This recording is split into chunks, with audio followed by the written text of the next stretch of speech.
This is my place of work here in my back garden. Everything's powered by steam, so I've always been in need of a decent chimney. I managed to get round to building one recently, so I'm having a little topping out ceremony with my wife. There we are, Fred. Thanks very much.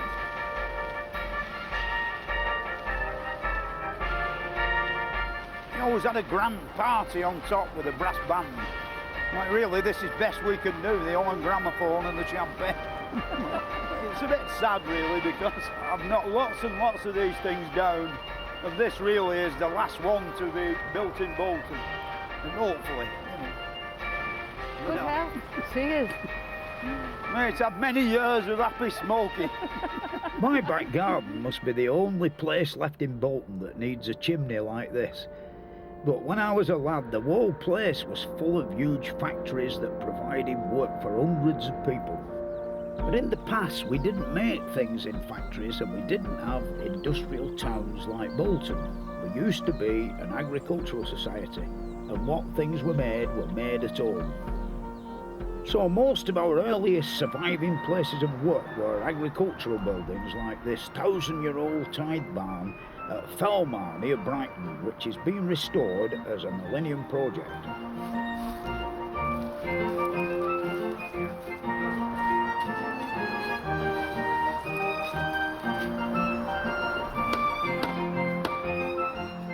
The techniques the thatchers are using were developed over 2,000 years ago, so I was able to have a look at one of our most traditional building crafts.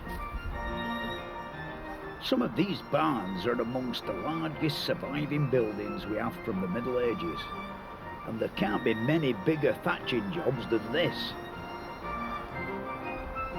John Harmon is the master thatcher in charge of the project, and he showed me how you go about it.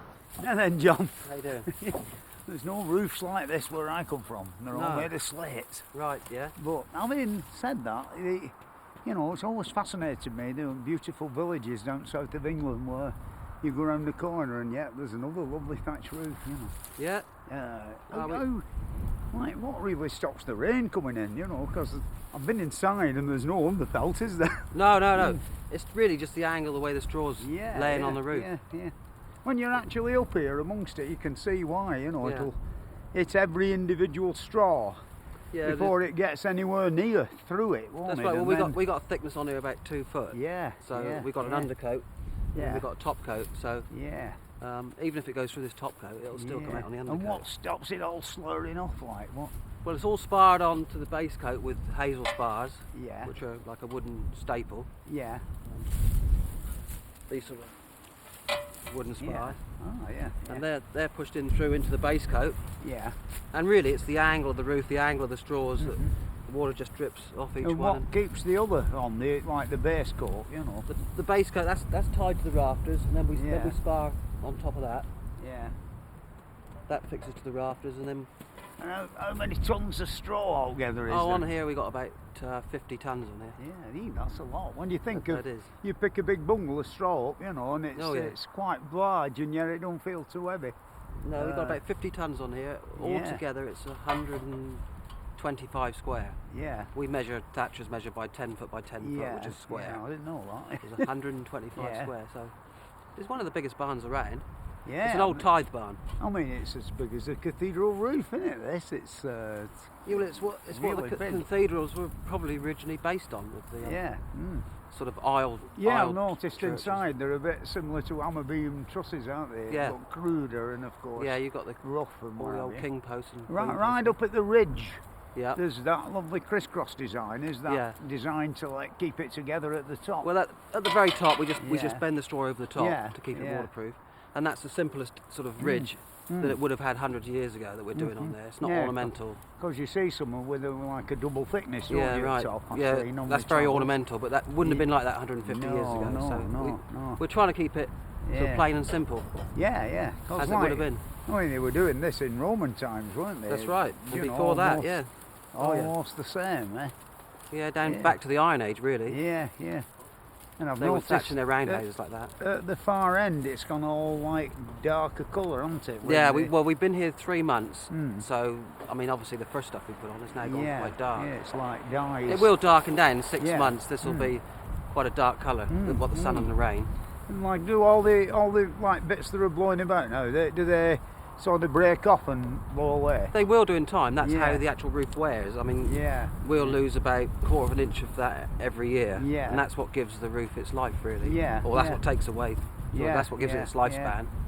Yeah. So what it's how thin has it got to have got down to before? Well, it's got about 6 inches to come off before it gets Yeah. down to the fixings, and that's Yeah. really the life of the roof. Yeah, and then you've got to do it again. Yeah, so I mean, long Yeah. straw like this will probably last 15 years. Yeah. It's the shortest lasting It material. seems to me as though you could take this top layer off and still use the stuff underneath. Would You that could. be- But the next time this is thatched, what will happen is we'll just take this top layer off, Yeah. and then we thatch over the, well, take the bottom part out and thatch over the top again. Probably take about 5 or 6 inches of this old stuff yeah. off then. Yeah. Well, it'll be old then, it's not old. Yeah. Yeah, I noticed down below, like, you were sprinkling it, with water. Right, yeah. And- Well, that's to make it sit better on the roof, really. Yeah. It's like a sort of gel coat to your hair. Yeah. Yeah. Yeah, it makes it sit down tight, as you can see. It's Yeah. quite sort of fluffed up. So we put that on it when we put it on, so that it'll sit nice and tight on the roof. Yeah. Yeah, I've noticed on some thatch roofs, like wire netting on. At first I thought, would it stop it blowing away? But I should more In imagine. some cases, in windy areas, I mean, Yeah. obviously it wouldn't have been around hundreds of years ago, Yeah, no, but mainly no. now, as the thatching got more popular Yeah. 30, 40 years ago, it's put on mainly to keep the vermin out, Yeah, stop the birds and stop vermin getting in. basically, like, yeah. Yeah, And it does help yeah, keep the thatch in one place. Yeah, I once knew a man whose dad, he's dead now, this guy, his dad drove a steamroller and he set fire to one. Ah, I've heard of those stories, Yeah, sparks from... Yeah, quite easily done if you were yeah. driving along around the eave and it came up into the easy, yeah. It's not really a job that you could be a 10 a day man on, is it? You know, Not with the really, planks. not on the roof anyway. No, you never get an insurance policy, would you? I know, you wouldn't, that's for sure. Yeah. Anyway, you got to show me how to do it. Yeah. How to do a bit. Yeah, sure. Yeah. All right. All right. Wait a minute, I'll do it. I'll do it proper. How's that?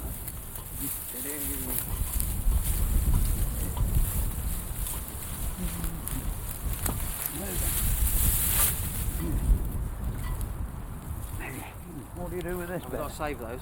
Oh, right. Yeah. Economy drive. Right. Now then, we're here. Here we What's go the then. first move?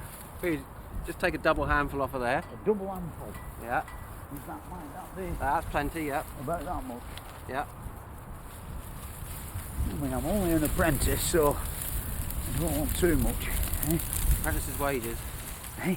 Apprentice's wages anyway. Yeah. Right, what do we do next? I Well, notice you've got to lay it put- on there. Yeah. That's it. Yeah. And Yeah. spread it out. Spread it out, what, like that? That's it, yeah. Yeah. And then we take a little bond of straw. Yeah. What we call a bond, put that across this way. Yeah. And if you take some of those spars on your left there, Oh. Yeah. Oops. try and twist, keep one of those like a staple, Yeah. and have them round here like so. Yeah. What do you do? Bash That's it in? it, just bash them in there. Oh, like that. Then try another. And how far apart? About every 6 inches. That's about 6 inches, You isn't it? want to push them in with your right hand, really. That's Eh? it. That's Oh. it. Take it with your right hand. Yeah. That's and it. Pump it in again. How's that? It's all right. Looking good, isn't it?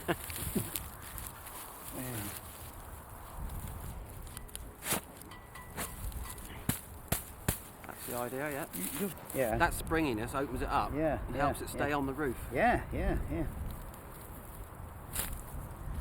Yeah, really, you start at the bottom and work your way up, don't you? Like That's right, slates. yep. And then at the top, of course, you've got this, fancy beading that holds the ridge The old together. hazel spars, yeah. Yeah. I'll have a do at fixing one of them on.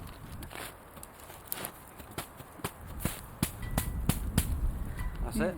Turn round a bit. It has, yeah. You've got to try and keep them going uphill when you put them on. Yeah. You'd think that might rot away, wouldn't you? But, well, it will. It will yeah. in about 10 years' time, but Yeah, it'll be a long time before it falls off. Yeah. Amazing, eh? Yeah. Like, really, if we were ready for the next lot now, it would go over the top. That's right. of Next lot will go over cover that up. Same, like you yeah. say, with the slates, really. Yeah. Cover the fixings up each time. Yeah. Where does it come from? This stuff? This has all come from Poland, actually. Yeah. I wonder why. Why? Well, the reason is we don't have the old varieties of straw in England, and to the length that this is grown. And this is a rye straw, which grows very long. Yeah. So how many thatchers are there left now in England? You know, too many. Yeah. About 50. That's what, when somebody says to me about steeplejacking, that's where how many steeplejack? You must be only one, and there's bloody hundreds of them. Yeah. No, there's about 1,500 altogether. Yeah. So there's quite a lot, really. Oh, aye, there's a fair bit of stiff competition there. Yeah, always. Yeah. Yeah, I can see all them hazel. I call them staples. Where I'm spars. Yeah. You must have got rid of a few trees for that. Yeah, we got rid of a few woods probably. I mean, we've used about 20,000 spars in this room. Yeah, and you've still not done yet, really, have you? No, we've got another. No, yeah. It's quite neat looking inside, isn't it? Yeah, well, we've been up up very there. warm. Are they really nice They and are. warm? Warm in summer and cool in winter. Actually, against like pan tiles with all the air holes in. Yeah. It must be much better this barn, insulation there. Yeah, well, this barn would have been full of sheaves of corn years ago. Yeah. And of course the damp would have gone out through the roof. And like the holes in the side here, that's all to let the air in. Yeah. These timbers are amazing, aren't they? You can see that they've all been used somewhere else before. They're all full of mortise holes and they probably would come out of old ships and things. Yeah. It looks like a bit of concrete up there. Yeah, it looks like a bit of rendering gone up years ago. Yeah, there's some I see you've trimmed it off around that side, haven't you? Yeah, we've cut all the eaves off. Yeah, how do you do that? What do you do it with? We use a big eaves knife. Yeah. Cut it off for that, and we've trimmed up on the inside. Yeah. How do you mean on the inside? Yeah, with the scaffolding up there, we've trimmed all the inside off. Yeah. To keep it neat and tidy on the inside. Yeah.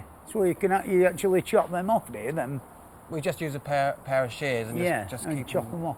Yeah. Yeah, because that side's quite flat, isn't it? It's there's nothing sticking through, only the odd one on there. Yeah, that's a hanging coat on. I've got the odd one sticking through. Yeah. And how many years now will it be good for this? Oh, I don't know, about 15, 20 years probably. Yeah. It's not so long now, is it really? No, when you think about it. Yeah. Well, long straw is the shortest sort of lasting material in the thatching material. But it's specifically what the council want here. It's more traditional. Is there any way of preserving them or anything? No, there isn't. There's no preservative. No, there's a fire. We can put fire retardant on if people are worried about that. But it's not generally used. I suppose in the olden days it'd be so cheap, straight off the land onto the roof, wouldn't it? Yeah, So I mean, it didn't matter so much. That's right. Yeah. It would all been grown locally, and there would have been 10 or so thatchers, probably the farm labourers. So they'd have done the thatching. Yeah, in a way, it's a bit like a crop beam construction, but these are straight, aren't they? Instead of going up to the top, Yeah, right. Well, this is an aisle barn, where you've got the aisle each side of the uprights. Yeah.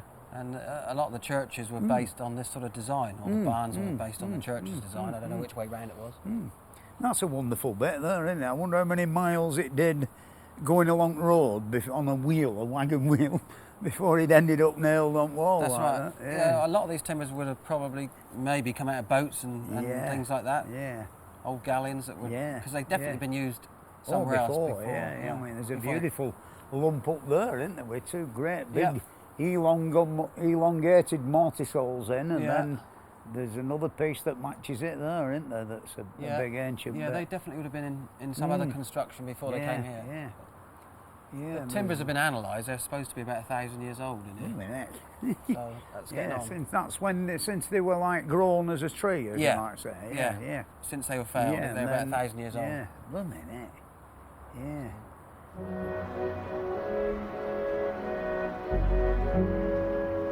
Tithe barns like this were used to store the produce that was paid as a tithe or tax towards the upkeep of the local priest.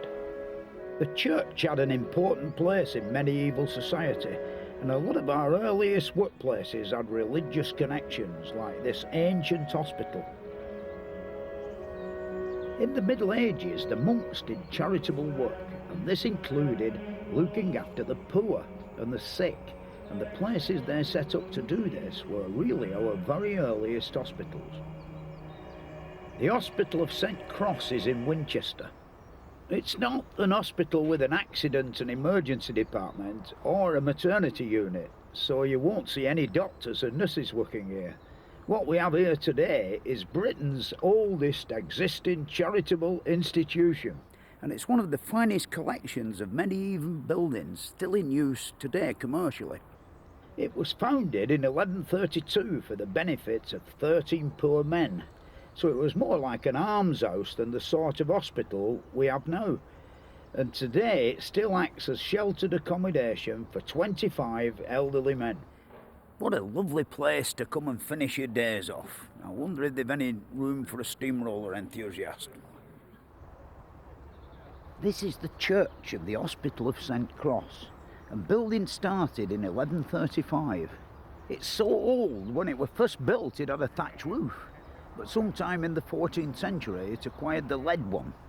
Now around the other side they're actually taking part of it off, so we'll be able to go and see how the Normans put a roof on a church like this one. Stuart Moore is the conservation builder who is doing the work. Hey. Morning, Fred. Hello, Stuart. I've come having to see what you're doing in your tent up here. To have a look how the Normans built big thick walls. Or not so thick. Yeah, it's a bit... what were down the middle there, like? Well, when we started work here, this was concrete. Yeah. Concrete was put in by the Victorians. Ah, yeah. This is the lead guttering behind the parapet wall. Yeah. Originally, when the building was first constructed, it would have had a thatched roof. Mm. If you look on the wall here, the line on the wall here is the original weathering, sort of flashing to the... So the thatch, obviously that's been cut off at a later date, and now the weathering is at this new level. If you look up here, there's a window being built. That would have been put in after the thatch was removed. So you've got a bit of bother with the beetles. Yes. Well, what happened was the Victorians poured this in concrete. It originally had a wooden gutter all the way through here, clad in lead. Yeah. And when that rotted away with age, the Victorians had just discovered concrete and decided to pour the whole gutter in concrete and then cover it in lead. But what happened was the concrete acted like a wick. Where it touched the wall, it drew all the moisture in. That travelled right through the concrete, and you can see what it's done here. Yeah. It's eaten the wood away. All the bottom's completely gone, hasn't it? Yes, where it's got soft from the water, the Death Watch beetle have made a meal of it. They like soft timber, and that's what they've chosen to eat first. Yeah, you can see how it's kicking over, isn't it? Absolutely, yes. The spread of the roof is slowly rolling this, and these joints at one time would have been tight. Yeah. And now they've opened. Yeah. Well, there's a ton or two of lead up there, isn't there? You know? There is, yes. We've not actually calculated it, but it's there's quite a weight on there. Yeah, it must be on these timbers, you know, that'll be why it's sort of started rolling over. Yeah, very clever tie wires you've got through, holding the whole place together while you do this operation. Yes, it's a case of necessity, that is. It's to stop the roof spreading. A lot of people would get excited about that, but I mean, what they don't realise, there's about 5 tonne of pull. Absolutely, yes. I mean, they'll be taken out when we finish. Yeah, with this sort of weight. Yes. On, you know. Yes, there's a lot of weight, especially pushing from the other side. Yeah. And if we get a high wind whilst the work's being carried out, it's inclined to spread things. I've got a lovely book at home about making sheet lead in the 1840s, and it's like a long wooden table with 2 sides on, and a crucible at one end full of molten lead, and then a bit of a spout at the other with another pot for collecting the surplus. Man on each side with a stick, and sort of with 2 gauge slots cut in it, so it missed the bottom of the table by about 1/4 of an inch. Pour in the lead and run from one end to the other.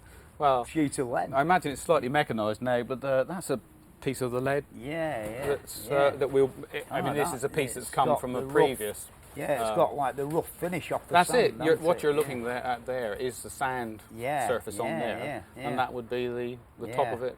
As you say, that's where the piece of wood would have run across to drag that off. So I mean, everybody imagine feel the weight in that, and imagine how much there is on the rest of the plumbers and buy a modern piece. Yes, I mean this lead here is 100 years old, just over 100 years old. Oh, it's still in good nick, isn't it? Yes, there's a plaque on the roof further along for 1898. Yeah. And the name of the people that did it. Ah, Sadly, a sign of the times. It's a company that's only gone into liquidation some years ago, which is sad, but. Everything has its day eventually, doesn't it? Absolutely. Like that wall plate. Have you seen any of these deadly Death Watch Yes, people? we have. Yes, we had a grub yesterday. Yeah. But we decided it had already done enough damage, and I'm afraid I squashed it. Yeah, so you've got a dustbin full of building material here. Yes, I mean they're still the original, and they're as good as new, as it were. It's quite heavy stuff, isn't it? It is, yes. A lot of weight in that. Yeah. We'll lose a percentage here, but we can replace them off the fields. Again, just the way they did in the first place. Work with a bucket. Absolutely. Tied on your back. Ah, yes. Times have changed. Farmers used to be glad for us to take them. Now they want money for it. Oh, yeah. Well, it's always like that. If it's a saleable commodity, as it's called. Well, you can't sell sheep and cattle now, can you? So you sell flints. No, they're all loud up, aren't they? Yeah. Oh, so you've got your work cut, as you might say, your work cut out. Absolutely. We're getting there. Yeah. Well, you're doing all right. Are you going to do it like a section at once, like they've done it? Well, you will. No, I mean it will be done in 5 lengths of timber. Yeah. A short one where the door is here, Yeah. and 2 each side, and they're about 12, 13 feet long each piece. And the new oak will be around about 8 inches wide and 7.5 inches deep, slightly bigger than the old. Yeah. But otherwise it'll look exactly the same when it's gone back, all peg jointed, and we still make the pegs in the original way. Yeah, knocked in. Knock them through a hole in a piece of steel. Yeah. So, and when you put the joint together, we always slightly misalign it, the tenon with the mortise, so that as you drive the peg through, it pulls the tenon into the mortise. And a green peg will follow the shape, whereas if you did it with an old dry one, it would snap. Yeah. So clever stuff. Still use the same techniques. Yeah. Everything you see really made of oak in buildings, the great shakes in it, they must have had it, they must have cut it down and more or less used it. Yes, I mean people think that the buildings have changed shape with age. Yeah. Actually they change shape when they were new in many cases because it was green oak. A grand example is Chesterfield Spire, isn't it? That's right. This is the one that's moved over, yes. Yeah. Because the oak was probably green, and it slowly all settled and changed shape. That's good with lead like this. Yeah. Like really, the whole weight of the roof's taken on these 2 great balks of oak, isn't it? With the purling or the spar resting here, and then this prop on the back. Yes, I mean it's a fairly common situation on a bigger building. Just back from you can see there's a tie, a piece of timber that passes between the two. Joining the two. Absolutely, it's to stop them rolling apart. Yeah, see the tenoned and pegged. Yes. So a lot of the weight is taken on the post at the back here, and in fact, where the outside timber wall plate is decaying, those props are taking far more weight than they ever should have done. Yeah. Because it's kicking over. Yes. So along with the cables that we've put through inside, it's the post at the back which is actually doing the work at the moment. Yeah. But once the new timber is in, that will again take the weight. I mean, when you think of the weight of all this lead, that spreads the load on the wall nicely, doesn't it? Yes, so, I mean, just here is one of these timbers, and that will be tenoned inside here. There's a mortise and tenon joint outside, and you can see the 2 pegs each side, and that's to stop these plates spreading with time. I wonder how they went on drilling holes in them days, I don't know. I mean, they must have had iron drills, metal drills, didn't they? Yes. The dowels, we know how they're made because we make them in the same way today. I mean, they've been here for 300 or 400 years, and we can still knock them out and take the joint apart. Yeah. So they work pretty well. Dried up pretty nice, Yes. What you call well and truly seasoned. Oh, well and truly, yes. We save some, and we save. The other thing we find, of course, is the old iron nails, all handmade by the blacksmith. Yeah, square and so on. Yes, and we save those, and we put them back when we can. Yeah, I see there's a few extra mortise holes that didn't seem to get used. Yeah, I mean, we have a theory that the carpenter who made this originally would probably have marked it all out at ground level. He knew the spacing of the rafters, and he knew therefore where the posts had to go. Yeah. What he hadn't realised was when he got it up here that the vaulting is in the way, and that he couldn't get the post in. Yeah, so never mind. No, I mean, we are going to put the posts in now because it will help take some of the load of the roof. Put a big bolt through, eh? Yes, yes, bit of modern technology being used, but we'll cover it up so nobody can see it at the end of the day. Yeah. The outside of the vaulting looks a bit rough, but of course inside it's lovely. Oh yes, yes. I mean, this line here that you can see, these stones, you can actually see those inside. We can have a look a bit later on. And you'll see that really sort of shows us how thick the vaulting is, because inside you'll see that this is right at the top of the piece you can see. Yeah, so it's and like so about, this is all about on top of 14 or 15 inches thick. Yes, I mean the vaulting is basically an arch, and an arch only works if it's got a weight on it. So all this has just been put on top to add strength together. Yes. And I mean, really, when you think they had no cement mixers, there must have been armies of blokes mixing the mortar to keep the wall. I mean, we're going. 50, 60 feet up here, so all that's been carried up here. Yeah. Tons and tons of it. We've no idea what the actual weight is. Sand and lime, eh? Yes. Yes, and this really is just a sort of a plastering that's been put on, and over the years it's decayed and broken down, and it's sort of perished now with age. A lot of it's chalk. It's still here though, isn't it? It's still here, yes, yes. I mean, the biggest disturbance is us. Yeah. The Normans were great builders. They constructed churches and castles on a vast scale. So for a lot of the people, the medieval building site was their place of work. But how did they build such huge places all that time ago? And how did they manage to lift such massive lumps of stone to such a great height? These little holes that I'm chiselling in here are going to enable me to put the dogs, which is this interesting clamping device, which we'll see in a bit, in so that I can lift up the stone and lower it down with ease on wherever I want it. Right.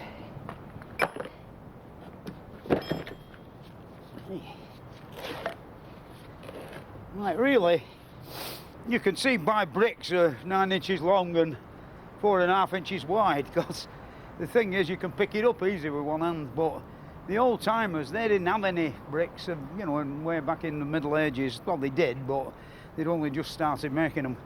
Most of the building material was stone, and the bigger the lumps, the less you had to play with, sort of lift up on it. And so if you've two men even lifting that and placing it carefully on top of another 2 stones, it will be very difficult, there'll be a lot of blue fingernails. And so that's why they invented these things, which is a weird looking piece of equipment, but very handy when it comes to lifting up big stones.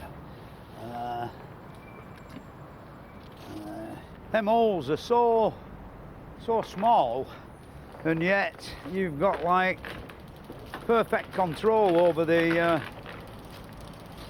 piece of stone.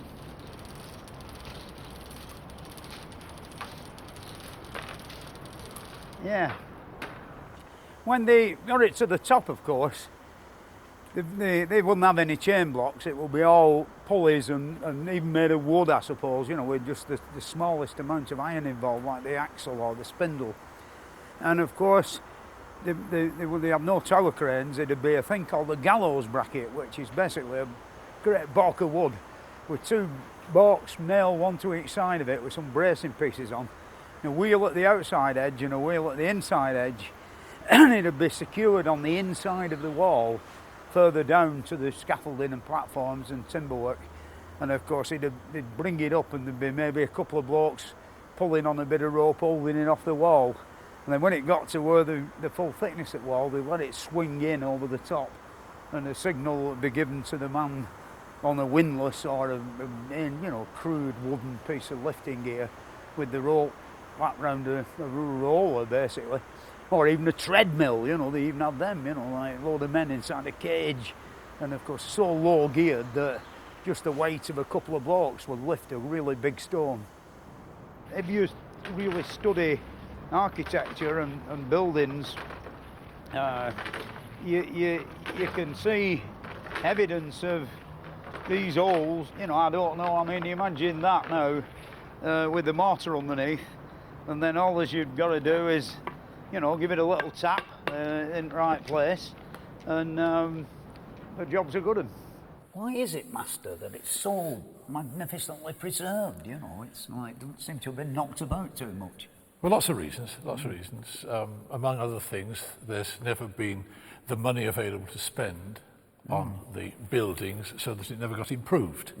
So what we've got is what we started with. And then St Cross survived the two big upheavals that many churches, the Reformation, and it wasn't one of the ruins that Cromwell knocked about a bit. Henry never come and smashed it up then? No, part of the legend is, the story is, that his commission was on its way down, having done damage to the cathedral. And they sent out the most decrepit of the brothers to meet them at the gate to say, don't be misled, we're not monks, it's a hospital for old wrecks like me, and I've got leprosy, and they all went away. But nearer the truth, I think, is the fact that the master at the time was one of Henry VIII's commissioners. And then, as now, they tend to look after their own.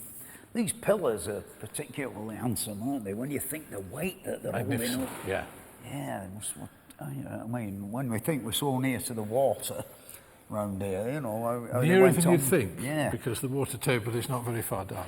Yeah, but I mean, the foundations, I wonder if they're on wooden piles or something. That is your field, the engineering. But there's no means of getting down there as they did with the diver at the cathedral.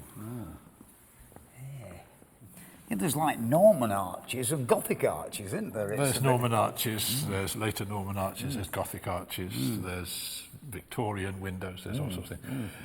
Great thing about St Cross is always continuity.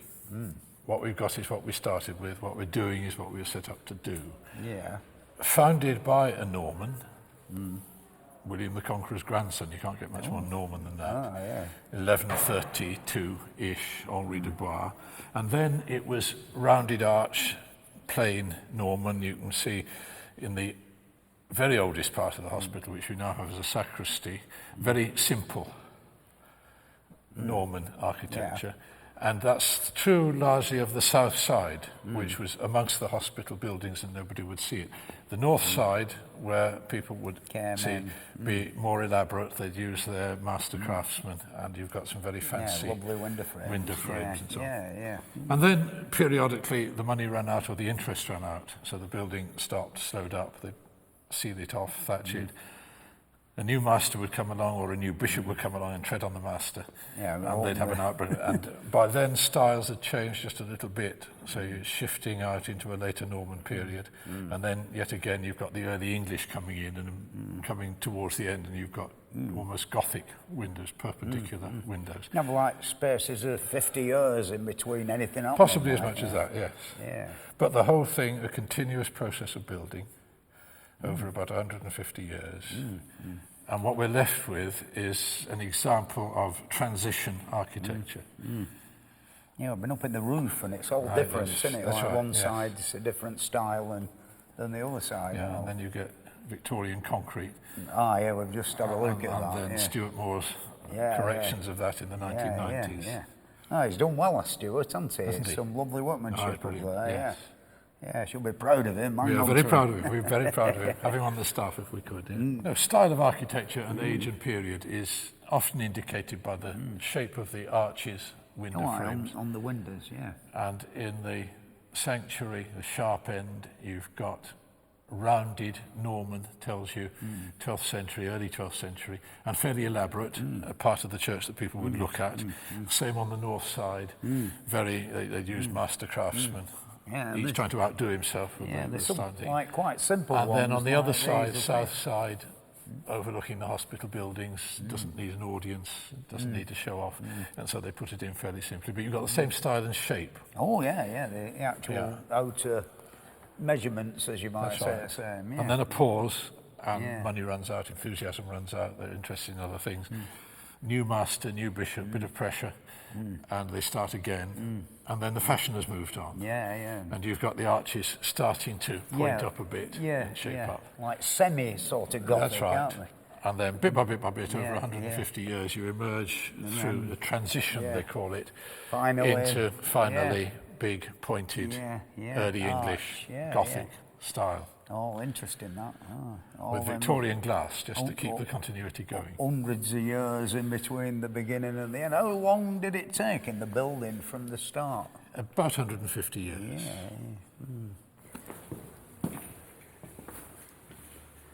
Oh, that's a fine roof, isn't it? It's fine timber. Original timbers, they say. Spanish chestnut. There's not many very big pieces, is there? It's all quite small stuff. Fairly elaborately worked. It is. For 14th century. When they think they had no fancy tip tools, you know, blacksmith would be busy all the time with anything that were a bit tough. Labour intensive, all done by having care. This we call the Brethren's Hall.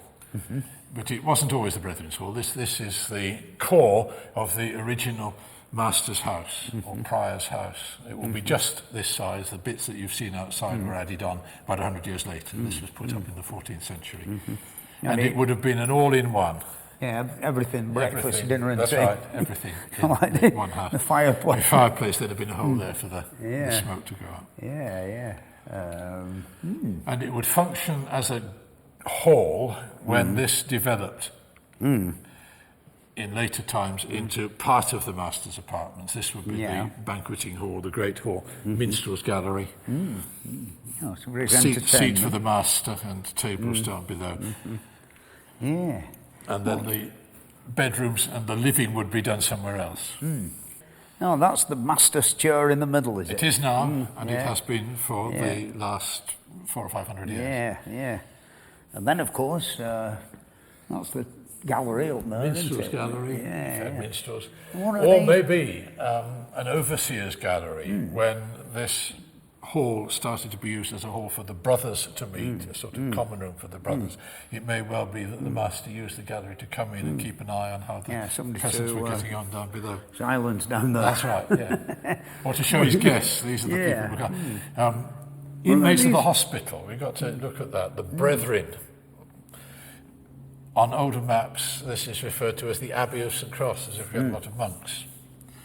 When the protesters were worried about the M3 link, the police put him in a camp on that side of us, and they had to troop past here, and people said, you must have a lot of trouble with them. Noise, litter, and it. No, absolutely like mice, picking up everybody else's litter, let alone their own. And one of them told me, when we asked about this, you're so good, and he said, well, we want the monks to be on our side. Little known, behind the wall, they weren't monks at all. They were the lay brothers of St Cross, the descendants of the first 13 poor men that Henri de Bois provided for. And it was called a hospital. In a day when hospital was an umbrella term that covered every sort of care that you could think of. It was never an hospital for operating on people. Never really operating on. People came here who needed patching up. But that was very much a spin-off. The main purpose was hospitality, hospitality. And closely to that was hospital hostelry. And so people came here for shelter, and they came here for refreshment, and particularly the 13 inmates, residents or brethren came here to finish their days. So hospital, hospice. And all those like modern Salvation purposes. Army style. That's right. All those modern purposes contained in the single use of the word hospital, which we retain continuity with the past, confusion today because people come or they ring in and they ask, have we a maternity unit? Can we get to your special care? What have you? We say we're not that sort of a hospital. Or sometimes to deter them, we say we are a special hospital for elderly gentlemen. And they go away. So I fell off my bike and you made me leg. That's right. In modern terms, it would be more straightforward to call it almshouses, which our second founder, Cardinal Beaufort, thought of, and the second charity founded here in 1445 is the Almshouse of Noble Poverty. So we are an almshouse, hospice, hostelry, you name it. But the aim always is to show hospitality. You've still got some elderly gentlemen in, haven't you? We've still got elderly gentlemen in. And we still have wayfarers calling for the dole, or symbolic gesture of hospitality. We only give them a little mug of beer. Yeah. What's these beautiful looking leather buckets? Yeah, set up like fire buckets. Yeah. Possibly since Victorian times, thought to be fire buckets. I guess they are descendants of, if not the originals, the jacks or buckets in which the brothers collected their allocation of beer each day. And that wasn't just a token allocation, it was 13 pints. 13 pints? Each day.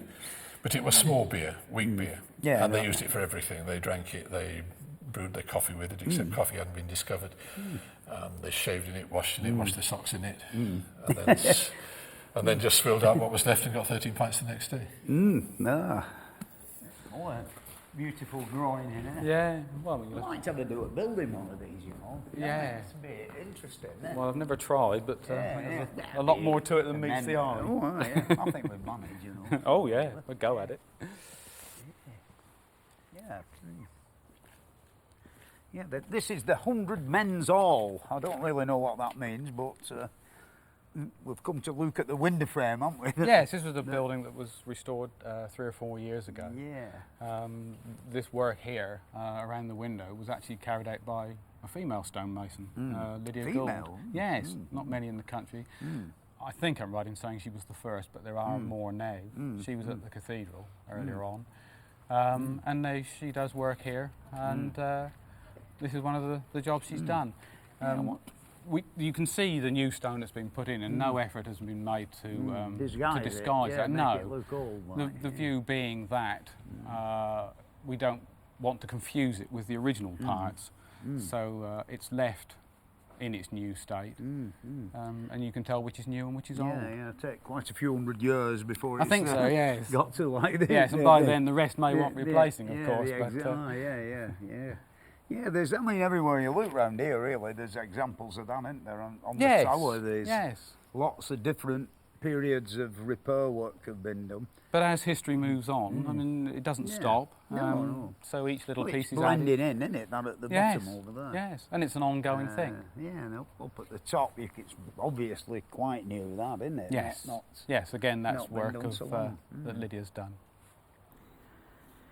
This is the Beaufort Tower, built about 1450, and it guards the entrance to the inner quadrangle. There's quite a lot of evidence of new stones being, inlaid into it, and it looks to me as though the latest efforts at renovation are up at the top where the niches are. There's some nice work being done in the sort of crowns of the niches. This particular bit interests me a lot. It's quite unusual.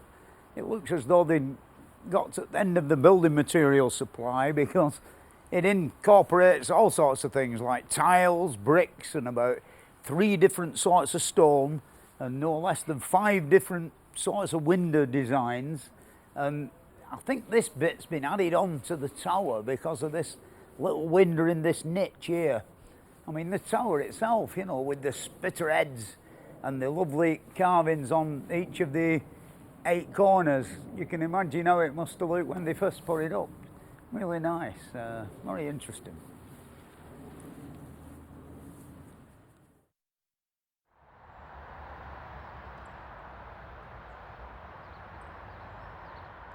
One of my earliest adventures into building is this chimney stack that's on the roof here that I built when I was about 17 years old. It's actually where I used to live, on my mum and dad's house, We had a chimney stack with about 4 pots on, and of course there were only one of them used for the water system, the back boiler and the hot water in the taps. The other 3 sort of let water run down the walls in the bedrooms of next door and in our bedrooms on our side.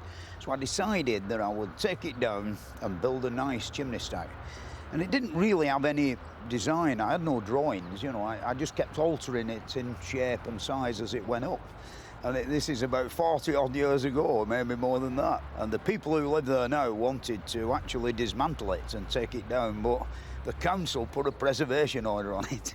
And the thing looks nearly as good as the day that I built it. I'm quite proud of it, really.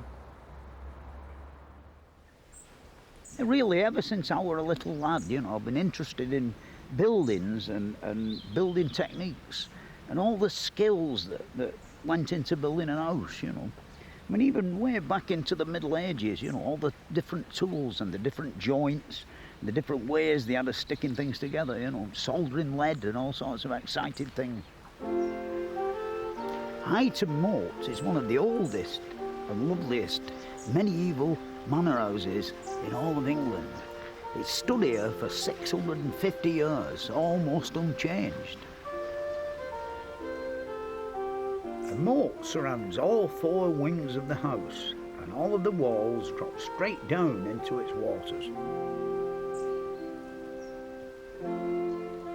Within these 4 wings, there's a lovely open courtyard, and when you first look at it, the house looks as though it was all built at the same time, but it's actually the product of 6 centuries of development.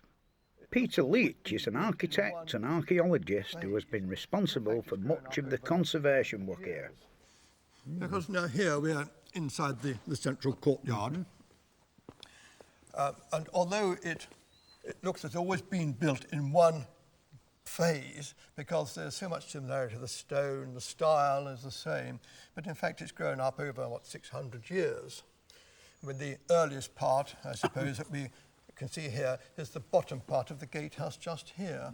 But then it just was developed over the years up to the battlements. But the battlements, of course, are quite false.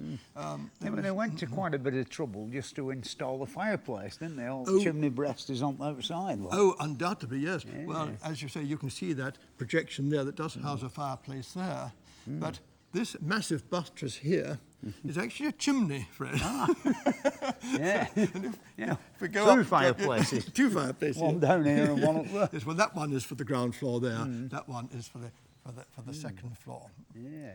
But then working one's way round the building, that range there is 1471. Now the chapel, but originally designed as a guest suite. Coming here is where I cut my teeth on this job. Yeah. I was asked by the architect to work out a sequence of that part. And there are 5 or 6 different phases of work there. The only 2 original timbers you can see are the corner post on the right, and the corner post of the original gable behind the rainwater pipe. Everything else there is later in different phases. Then, of course, coming to here, you've got the Great Hall, which is part of the original house of, say, 1320. And beyond it, of course, the chapel at the back of the house. Then coming round here, the south range, dating probably from the 1470s, but I'm not sure about that yet, but it has been refaced at a later time in a slightly different style with the windows, the so-called Gothic windows. They look very nice, aren't they?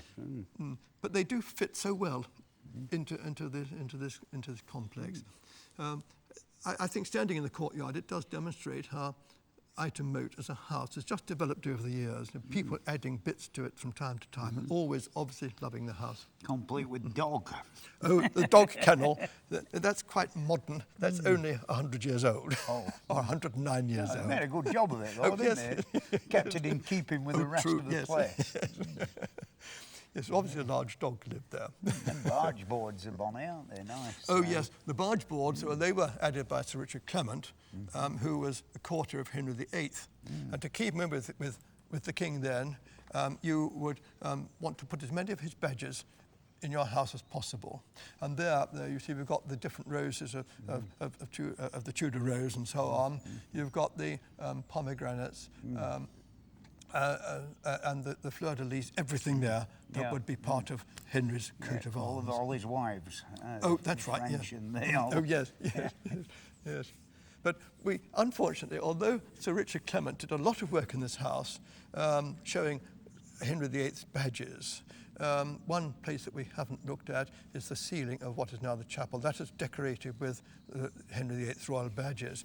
And we assume that was because Clement wondered if the king might actually come here, because Henry VIII was going to Hever Castle frequently in courting Anne Boleyn. And he never called. But as far as we know, he didn't. It's just as well for Sir Richard Clement, because Henry coming here would probably bankrupt Clement anyway. Oh yeah, big eater. Yes, and everything else with his whole staff. You see, 1,000 retainers. But it's always lovely to try to picture this house with people in it, who actually lived here. And who did what. I mean, it wasn't just a lord and lady and their immediate family. There would be a completely extended family living here. All of their relations would come and live here as well. And plus, of course... big enough, isn't it? Oh, yes, yes. Well, we haven't even looked at the attics there. There's lots up there too. Yeah, this really is an interesting bit, isn't it? Because if this dam weren't here, the whole water system, all the river would run downhill, wouldn't it? That's quite right, Fred. From here we can see the reason why the house was built in this position. A stream ran right down the valley. There was this dam was put across here to hold the water back, an ideal position for a watermill. And there was indeed a watermill here in 1512, but not by the house, it's probably further down. But it might well be that because the watermill was here, the water here for a moat, that the house was actually built here. It's not a defensive moat. No. In those times, in the 1300s, it was the best thing you could have to show that you're an important chap. Have a bit of water around you. But from that point, the house has developed from probably about 1320 was the earliest proper date we've got here. Although there might have been something here before that's gone in completely. It must be very nice living in that end little room there with the reflection of the sun of the water onto the ceiling. It is, yes, that is where Bernadette, the present administrator, those are her quarters there. And it is nice to hear the tinkle of the water, the quacking of the ducks, or the ducks can keep you awake at night if you're not careful. But from here you can, of course, appreciate all the different materials, the stonework, local stone from the estate. The tiles would have been from clay, fired, of course, in the valley. Plenty of oak trees. Yes, the oak, all the timber here would have been homegrown oak on the estate itself. Chimney stacks similar to Hampton Court. Oh, very, very true. Yes, yes. Of course, the chimney stacks have, over the years, been repaired extensively. But the chimney stacks are all part of the development of the house. People, as they lived here, they tried to improve it, particularly in respect of comfort and things like that, you see. And of course there was social change as well.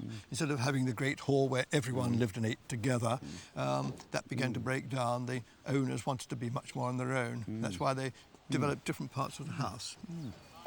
Yeah, the tower's interesting, isn't it? That's like an hodgepodge of different ages. It is. Well, there are several phases of work there.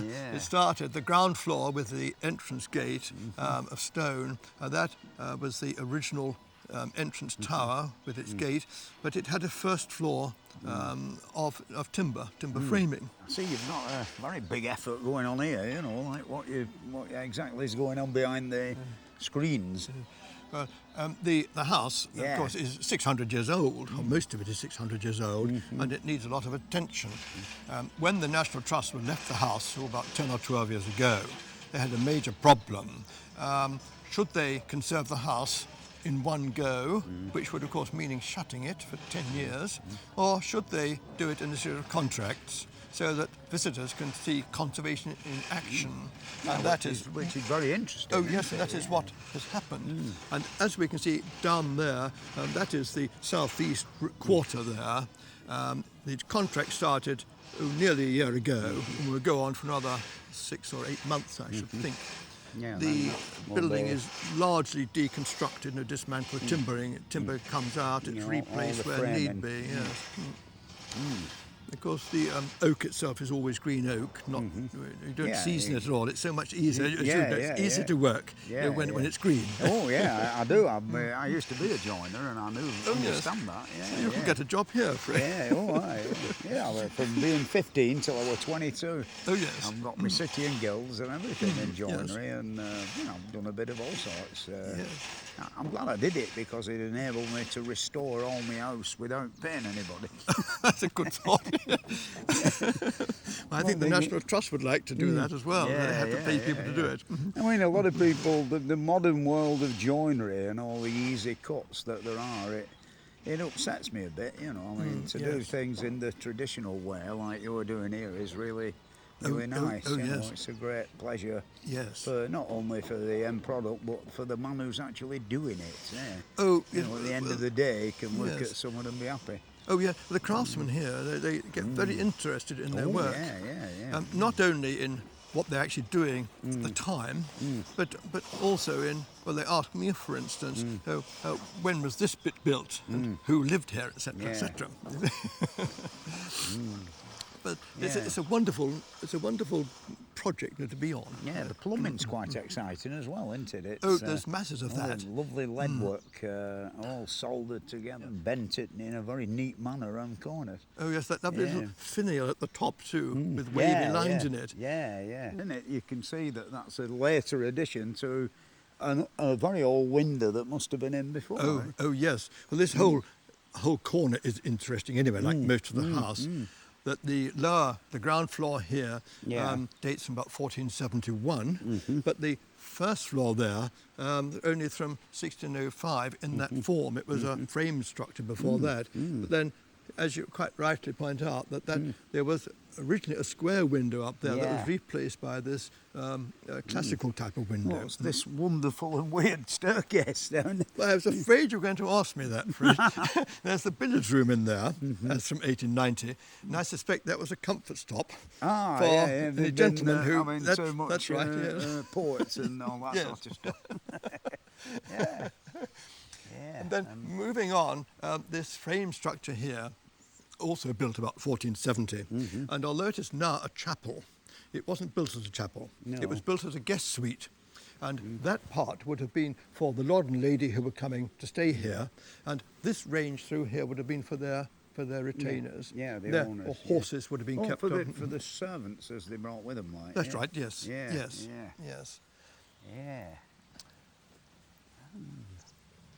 And another little interesting little bit up, you see the coved eaves just up there. Well, that was built probably about 1700 as well, I suppose. But the coving itself, although it's on a wooden frame, it's built of daub, the clay and straw mixed together. Yeah. And it was up there that when it was being conserved, the builders kept finding little round things and didn't know what they were. They decided to keep them for me. And they were worm casts. These poor worms had been taken up there in the daub. They've been wandering on ever since trying to get out again. It's the only worm cast I've ever seen about 200. For immortality. Yes. But then... Is that in between the vertical timbers? Is that wattle and daub? Not wattle and daub there. That is plaster on lathing there. Wattle and daub tend to be an earlier method of infill, but it was taken over as time went on by lathing with a plaster. It's a lime plaster, and the laths usually riven, a split, not sawn like we get nowadays, but split. And the contractors nowadays always replace it as it would have been built. We don't go in for anything modern like mesh or anything like that at all. But then, has it ever been rendered or anything? It was at one time, yes. But traditionally, the framing would have been rendered all over. Over the wood as well? Yes. And there are, on some of the original beam, most of this was replaced in 1890, but on some of the older timbers, like the corner one just here, you could actually see tacks where there have been lathing. So the mortar would adhere to the timber, But the advantage of having it rendered overall was that the rain didn't get through the cracks like it tends when to the wood nowadays. Moves around a bit, And of course, then when we get down further down here, down to that end there, that range was built by Sir Richard Clement in 1532. I get the dates from tree ring dating that you probably know about. But Sir Richard Clement, wanted to have more bedroom space. He was an improver. He was making the rooms more habitable. And it was he that built that range down there. That was about 1530. So here we've got 1, 2, 3 main building phases, plus bits and pieces like different windows and so on. And this is a picture of how Ightham Mote developed. Someone was always doing something, altering it or adding to it. It's one of the marvels about it as a building. The opening lights in these leaded windows, is it cast iron or what? You know, like the ones that open? No, it's wrought iron. Wrought iron, yes, yeah. yes, So always made by the blacksmith, yeah. That's right, yes. Yeah, Yes. still a good material for against corrosion, isn't it? It is very, very good, quick yes. as steel. Yes, they do have to be replaced, of course, from time, but like most things, of course, once you've got a building up, it starts deteriorating, doesn't it? And this has been deteriorating for a good long time. I like that door. Yeah, this looks like an old bit. Oh, well, yes, Fred. Well, we've come round now to the back of the house, and if ever you want to investigate a house like this, always have a good look at the back as well as the front. The front, of course, gets done up to keep in fashion, but no one bothers about the back. Everything happens to it, and that is what has happened here. The oldest part of the house is the tall bit of stone, and that is the chapel at the top, the original chapel with the crypt underneath it. Alongside it are these rather strange stones sticking out. Yeah, it looks a bit odd, that. Yeah. Well, it is rather odd. It's the remnants of a garderobe. In other words, a lavatory. Toilet. Yeah, toilet. A two-seater. There have been 2 shafts there going down into the moat. Yeah. And a bit further along, we get another example. Yeah, that little square one. Yes, with under the tiles, and that is another little toilet with access, of course, from the inside of the building. I'd look if you lived downstream, wouldn't it? Oh, just as well, yes. But otherwise, everything has happened along here. The early part of, they say, 1320, the chapel here. The next bit along, about 1450. This bit, 1530. And that knows how the house has developed over the years. And of course, further along this way, we can actually see how it was put together, where the conservation of the building is now taking place. Now. What makes Ightham Mote very interesting at the moment is the restoration work that's being done here. The work will be going on until at least 2002, and it gives a very good opportunity to find out how a medieval house was built and to look at the materials that were used in its construction. Well, this is the roof of the Great Hall, Fred. Yeah. And you can see the stone rubble end wall here. Yeah. On top of it, there are the tops of rafters. Yeah. And the lathing. Yeah. And then, of course, on that top of that are the tiles, peg tiles. Yeah. They're not nailed, but they have holes in which you put wooden pegs. Yeah. Is it plastered underneath there, or is it just on lats? Yes, there is some underneath there. Yeah. But I suspect that at one time the laths might have been plastered underneath. Yeah. They were visible to the Great Hall. Yeah. No ceiling or anything at all. Just so crude, really. Very. Oh, yes. Yes, well, the simple thing the matter. And there's also quite a lot of straw in that. And I'm wondering if that was put in for some kind of insulation, for heat insulation. Stop the draft. That's exactly, yes. Yeah. Yes. Yeah, it's an hodgepodge of timbers, isn't it? There's a lot of it's yes. been used. Oh, a lot elsewhere, has, yes.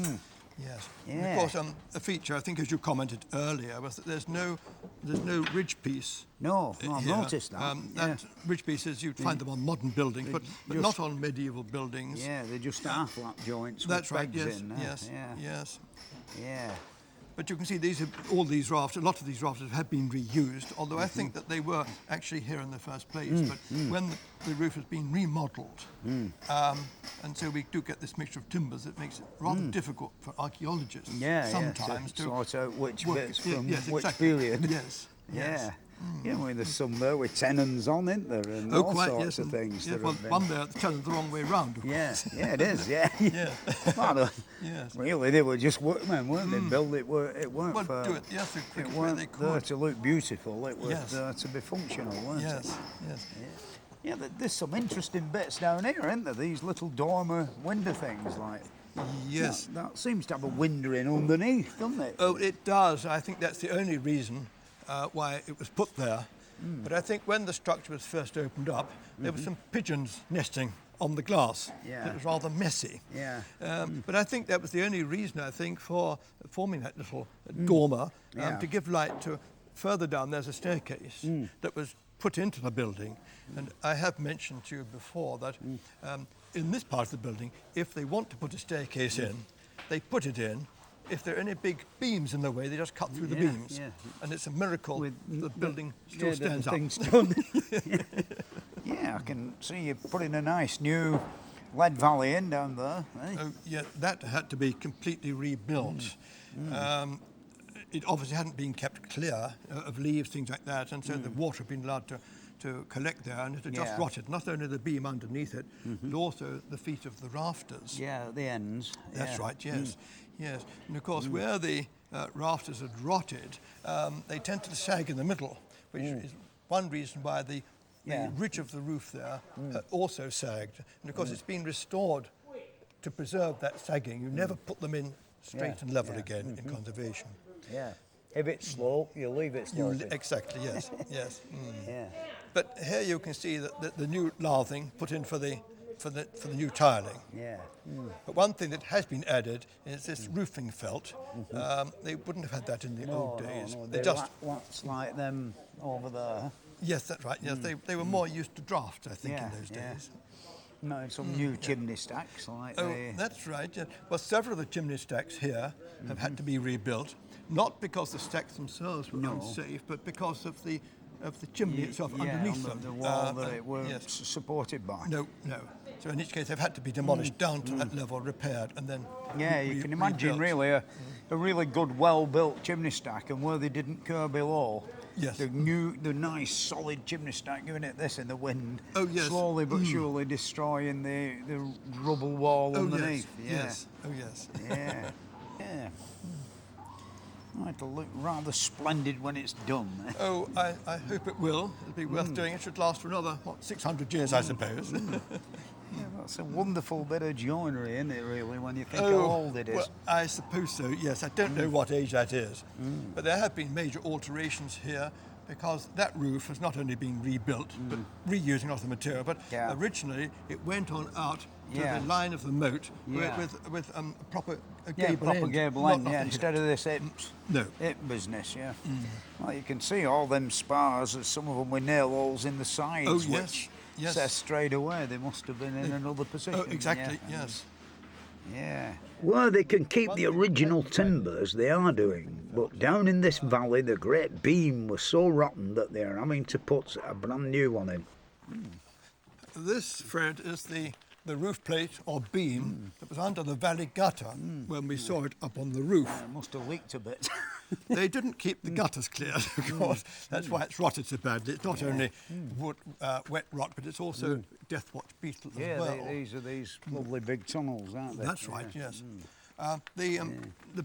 This timber itself is a replacement. The original roof structure is about 1470, but this timber only dates from 1605 or 1610. Pretty new, huh? Oh, it's quite new, really, but it didn't last very well. No. It's amazing, really, because you think of an oak tree as being like the centre being fairly hard and the sapwood being the softest, don't you? And yet the outer edges of it have survived pretty well, haven't they? Yes. But although it's so rotted, it still has important archaeological evidence. Just here, for instance, the rafters. That is for the foot of a rafter. Yeah. And then just here, this is even more important. You can see the makings of a dovetail joint there to hold a tie beam into position. So even with the rotted timber as badly as this, you can still get good evidence from it. Is that the bit that was stuck out in the fresh earth? No, moat? That was the bit that ran under a later bit of roof. That was protected. Well, it's not part of the valley, is it? Oh, well, it was. I think it was going to be originally, but it's been cut off to fit under a later floor. Yeah, it's where that bit goes across, Yes, is it? yes. I know what you mean. Yeah. And of course, at the end of it, Fred, we cut off a slice there because that would be useful for tree ring dating. You don't count the number of rings; you establish the pattern of them. Oh, no, I didn't know that. That's how we get our dates on jobs like this. The pattern in the rings. That's right. The fat rings in a good year, thin rings in a bad year, and so on. What are they called? These are the medullary rays, aren't The they? straight That ones go are, outwards, yes. outwards. Yes. Yeah. I did learn all about it once, you know, when I went to good, school. yes. Long time ago. A long time ago, yeah. Yeah. New window sills and half mullions, eh? Yes, well, these had to be replaced, they're Fred. The originals are down on the scaffold now, and you can see what appalling state they are. The original stone here is all right, of course. This is the new stone through here on the sill and the mullions. You can see that this isn't absolutely smooth. No, it well, shouldn't be. You've got to keep it looking a bit. Yes, because the original stone wouldn't have been absolutely smooth. So you put in new stone, same kind of finish as originally, and leave it to weather on its own. And of course, down here we see how a lot of the pointing has been replaced here. This is a lime pointing, a mixture of lime and sand, never cement. Never use cement in an old building. It's a like bit this. severe, isn't it, for nice old It materials? is too severe, yes. Yeah, this like with fairly coarse sand with a rough aggregate in it. Yes. Has a tendency to stick better. And, Yes. Yes. Up here we've got some of the original ironwork. Ironwork. Now that is to support the leaded lights that go in there. Yeah, double up for the burglars and all that, won't it? Oh yes, it would. Yes. The job get through. Yes. Yeah. An house like this has stood up to the elements for centuries. So how did they manage to build things that lasted for so long? The materials they used must have been pretty good, and until they had all the things that modern builders have, they had to use whatever materials were to hand. Sometimes crude, but effective. If you put these gloves on, I'll show you. Want me to go in the coma? That's right. Yeah. Right. A bit surgical, That's these, right. aren't they? Yeah. No, it's what, approximately Right. half of that Half full of, of... full of that is the sifted cow dung. Yeah, it's Fresh nice cow stuff, dung. is it? That's it. Yeah, wait a minute. You got it. Yeah. That's it. Yes. And you can tell. A nice measure. Yeah. Oh, bloody hell, that's rich, isn't it? I was collecting this 7 o'clock this morning. Yeah, so it's At fresh. our local dairy herd. Yeah. I've never been into rubber gloves here. How do you get that one off? Here's Paul. Yeah, you're going to enjoy your toast. And Oh, it's all right. I'm used to pretty rough things, you know. I'll tell you what, it takes a bit of mixing, doesn't it? yeah, It isn't sort of easy to shove about. no.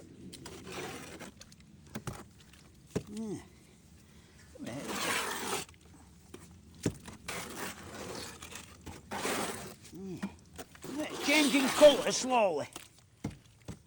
What's the idea of the cow dung like? Right, well, it does give it more elasticity, you know, with when you're spreading it. It also hardens. Yeah. Acts I as a wonder who harden. first invented it, you know. Who first? Yeah, well, obviously before the lime and that, it was wattle, and that was Yeah. cow Just cow dung, yeah. and horse straw and dung, wasn't it? So they've used it for, but it's an adhesion as well, you know. It's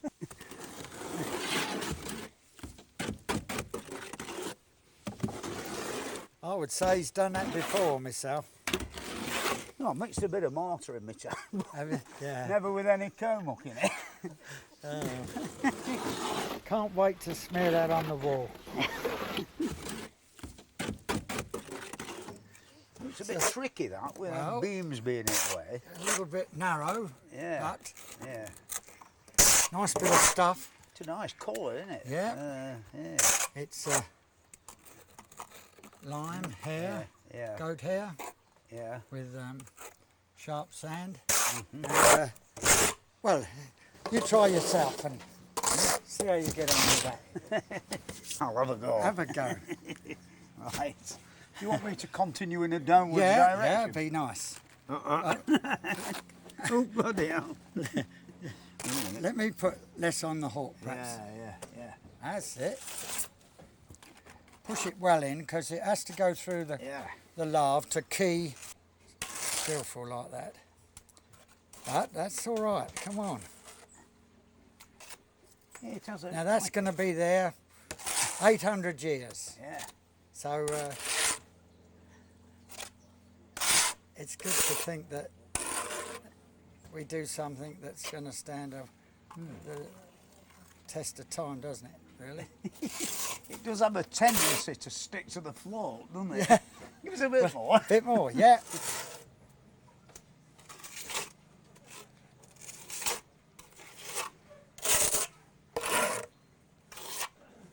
Yeah, I think that's enough for me. That's great. Anytime you want a job with me.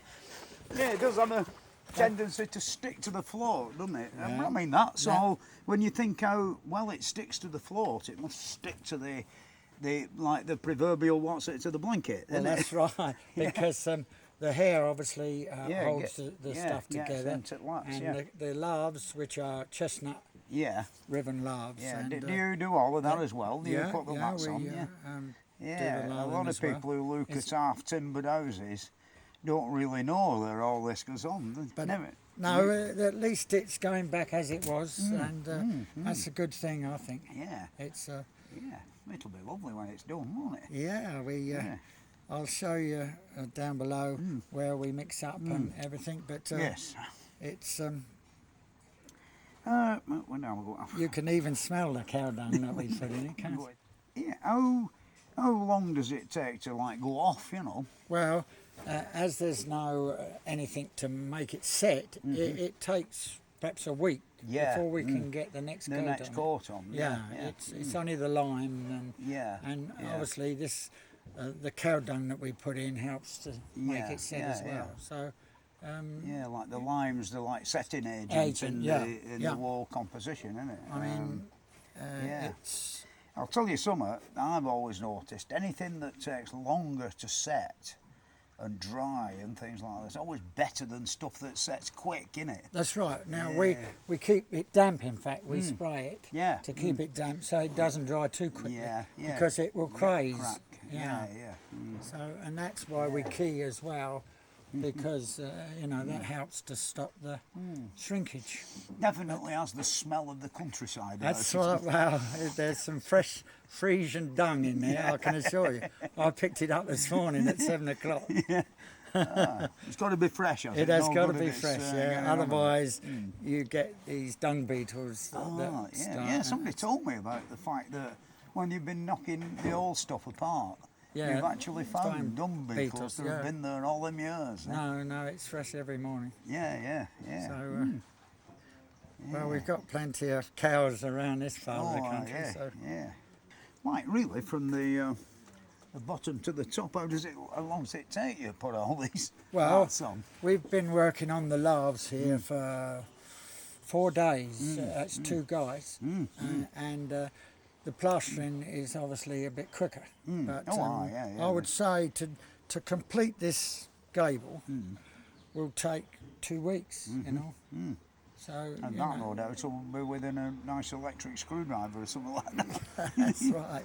But no, it's obviously when you get bigger areas, it's a lot quicker. But it's the fact that every lathe has got to be cut, and they're not parallel. They are different lengths, so it's obviously a time. Yeah, and then somebody's got to split them all down, haven't they? That's it. Yeah. Do you do that as well? No. I don't know. They used to be done with an axe, but I don't know if they still do that. I would have thought. Oh, it's chestnut, isn't it? That's right. It's chestnut. I've come to York to look at one of our finest surviving old buildings that were specially built for the business of trade and commerce. The Merchant Adventurers Hall is the finest surviving guild hall in all of Europe. There's no new cracks appeared, has there? No, that again is the beauty of a timber frame building. It can take the movement as it around. Comes. Yes. It's not rigid. They've got the extra foot there upstairs inside, which is so typical of medieval buildings of its date. Yeah, that great lump up the middle there, right? It's on one or two bulges bits. out. Yes. Yeah, let in it. Yeah. It's lovely, really, when you think all these mortise and tenon joints and 1, 2, 3, 4, 5, 6, 7, 8, 9, 10 pegs in there holding them two curved bits and all. That, of course, is holding the whole thing together. Yeah, with the pegs, the whole building. The fact that it's so old and yet the timber's, you know, been used before somewhere. Either that or there's been something else on it, Yeah, you know, which has been removed more yeah, recently. possibly a post of vertically. some sort Yeah, has been set yeah. in there. Yeah, that's quite reasonable. In fact, if we find any more of them I think you'll up find there, there's another one there. yeah, there is. Yeah. Yeah, aye. Looks as though there's been some remedial iron strengthening there, doesn't That's it? it. At various stages of its life, of course, there have been major remedial work, to restore Well, it, and that's yeah. from some stage those have been put in to obviously strengthen the keep- side of it. Yeah, Well, it's got a bit of a bulge on it. yeah, it has. Yes, but You it's perfectly couldn't- stable. You couldn't get a cast iron downspout for bend like that, could I you? don't think you would. Yeah. How old exactly is it, you know? Well, they built it over a 4-year period, starting in 1357 and finishing in 1361, which were a 4-year period to build a building of this size. yeah, They were going at some pace. Yeah, because all that would be made, of course, all laid out on ground on blocks of wood, wouldn't it? The top floor would Yeah. have been laid out flat. Yeah, All the joints got right. yeah. When they were happy, Yeah, they'd taken to bits yeah. and brought up into the vertical. Yeah, then you can Yes. actually see some of the numbers, can't you? I on think we some will a bits little of bit it? further on. Yeah, yeah. Yeah, and then it would be, they'd know where every tenon and every mortise hole Exactly, fitted. and everything was numbered, you know, so they knew where to put it back once they Yeah. were happy with the joints, or they swung it into the vertical. Yeah, yeah,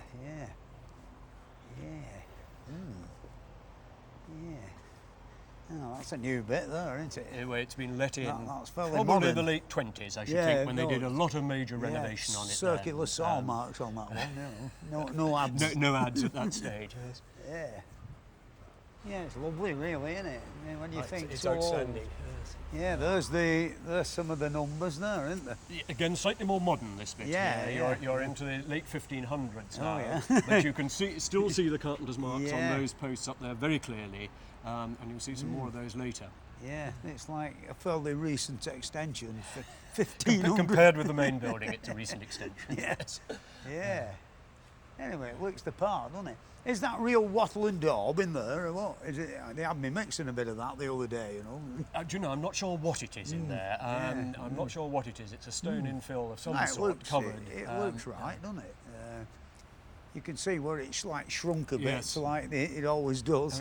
I mean, indeed, in places you can actually see the daylight through, Yeah, and yeah, then we have to yeah. seal that to make it tight again. Yeah. Is this a slightly later bit? This was built on in about 1570. A recent addition. A recent addition to it, built originally as a place for display cloth and to sell it, and then it became used as 3 little cottages for caretakers, and they were kept in that use up to about the end of the 1800s. Yeah. Aye. That brickwork looks in a bit better nick along here, doesn't it? Well, of course, this is some of the original brickwork. It's going back to the time it was built, which is some of the oldest brick fired in York between when the Romans left and they built this. Over about 1,000 years, there was no brick, and then it came again. Yeah. Anyway, shall we go round the front and have a look at the front door? Indeed.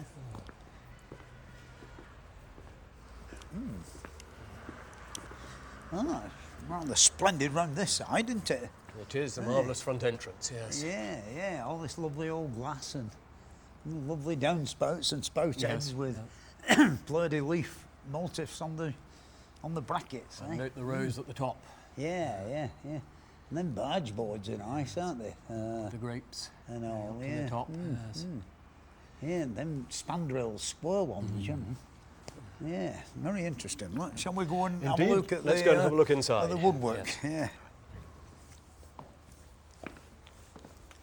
Well, we're now in the Great Hall.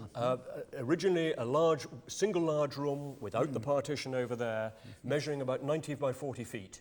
The most striking thing about this is the roof, which you see the most marvellous timbered oak roof. With 2 spans, each of somewhere over 20 feet. The maximum length they could get out of an oak tree at that time to make a span. Yeah, I read in a book somewhere that they had to actually do a search in the woods for all the right shapes. You know, the great big fat trees were no good whatsoever because they couldn't cut them up, and the amount of labour that were involved in cutting one up, it weren't worth it. You know, they selected all the curved bits and everything from as near as what they could square up with an adze. You know, because even down pit saws were a heck of a job, sort of thing. Yes. Yeah. These came locally from the Forest of Galtres, probably somewhere near Castle Howard, and they were dragged overland and then down the fosse here. And of course, were shaped where the wood was still green. Oh, yeah. And indeed, where all the joints were done when it was still green. Yeah. And when it went into position, it was green. So you're looking at timbers that have been there for quite a while now. Yeah, you can see the original windows up there, and then the Georgians were it who come along and lowered them quite a bit more light in. Yes. Originally, the windows like that one, those, well, there are 3 of them in the building still existing. They're called 4 mullion lights, at a good height for 3 reasons. Firstly, to let the light in, to let the smoke and the smuts out, and to keep the draft down to a minimum. Only one is left in the hall now that's actually in use as to the end there over the servery. With glass, new glass. With rather more modern glass in it. And then, of course, in the 1730s, along came the Georgians and put in the sash windows. But the marvellous thing there is, of course, they cut through the horizontal beams, as you can see around there, and the building didn't move. No, just shows how well constructed it was in the first place. It's very, how can you put it, resilient, isn't it, in a way, and flexible and what have you. I mean, when you stand, I've just been over there and had a look outside, and it's frighteningly thin, isn't it, the wall of the building? The walls are thin, when you think how big it is and all. Yes, there's considerable weight in that roof. Yeah, yeah. And, of course, these central pillars hold most of the weight, don't they? They do indeed. You can actually stand up there and see how it's all like sunk in middle. Well, indeed, if you look at the floor, it has bowed, and that, of course, is the thing sinking as it's done over the years, but it's constantly moving. And the timber frame of the building is, of course, what allows it to move. There's a nice bit of beautifying over there, isn't there? The original beautifying, you can see up there the remains of the red roses that adorn the whole of the upper levels of the hall originally, and that's one bit that's been cleaned and preserved. Yeah, that wonderful fireplace over there, which this all repaired and beautified in 1849 AD by the worshipful Joseph Kimber. Yeah. A marvellous word, beautified, and you'll see it in many places in the hall. Yeah, yeah.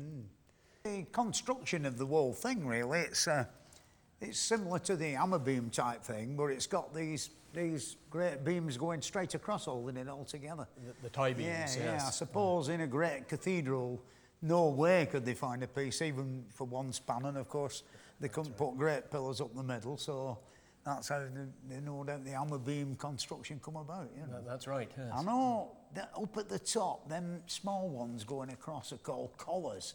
And then if he'd had one of them big longitudinal ones, 5 inches square, I don't know what that's called, but I've read somewhere they're a very important building if he'd had one of them.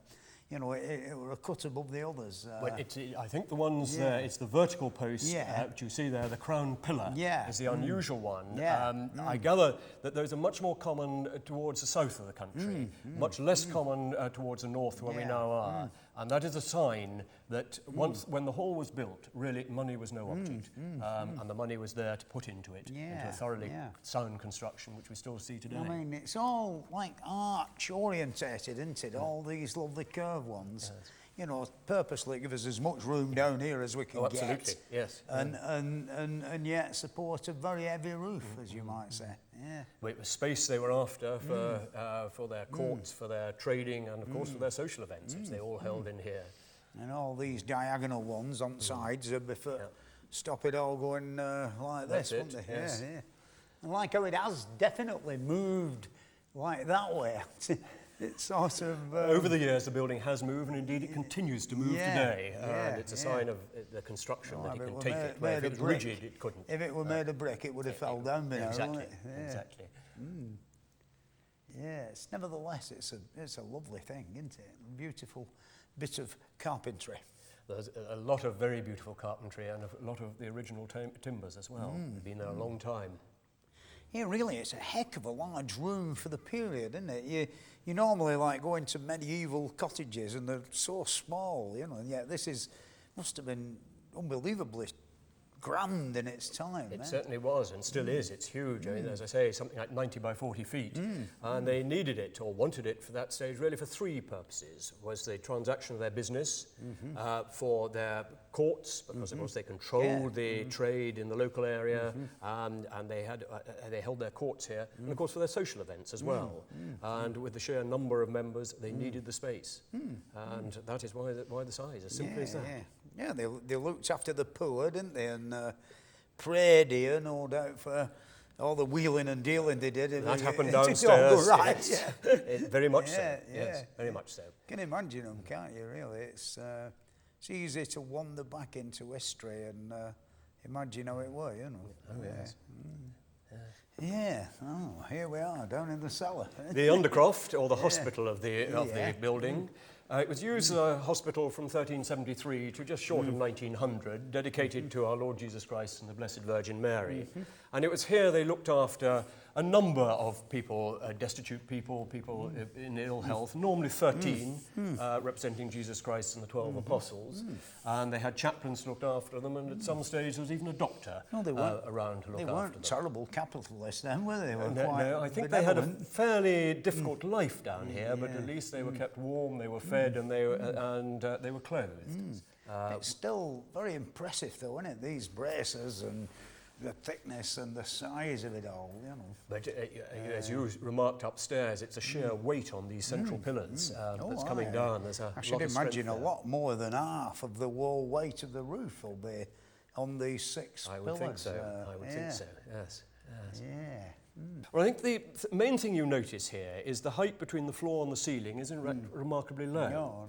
There's a very good reason for that. It's, of course, that the floor has been infilled over the years by the better part of 1.5 meters as the water table has risen in the hall. One of the ways you can notice, as well as the fact that the ceiling does look a little bit too close to the ground, is if you look at the central pillars, you can see the scorch marks on them, which is where the flares were to light the place originally. Obviously, no one would have had a flare at that level. It would have been much higher originally. The benefit of the light would have been wasted in the immediate area. As well as being positively dangerous, I would suggest, as well, if it was at that height.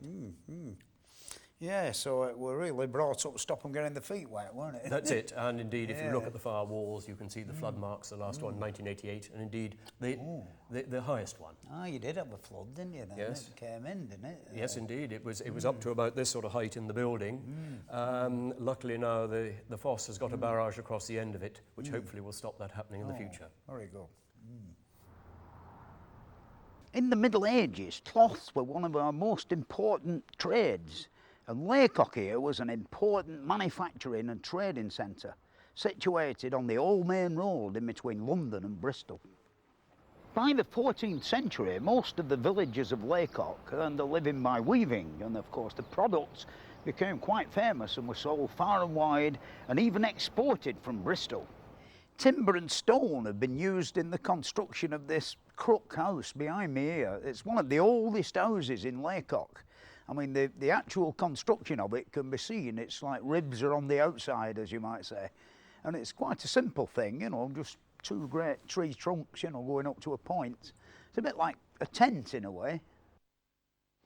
This 14th century tithe barn is also of crook beam construction.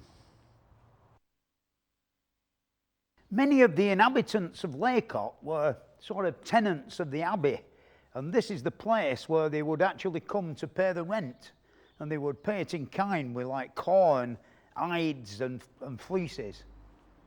This barn was constructed in the 14th century, and it's known as a crook beam construction, the roof, evidently because of the crooked beams the thing's made out of. Very obvious that somebody had to go out and select about 14 oak trees that had the right sort of curve on, and plus a bit of adds in and a bit of knocking about. But it's a grand mixture of mortise and tenon joints and oak pins. We've also noticed there's quite a lot of half-lap joints, which is, you know, a bit sort of weakens the timber a bit more. I mean, it's had a few new skins on the outside, but basically the timber that's in here is the original from the 14th century, you know.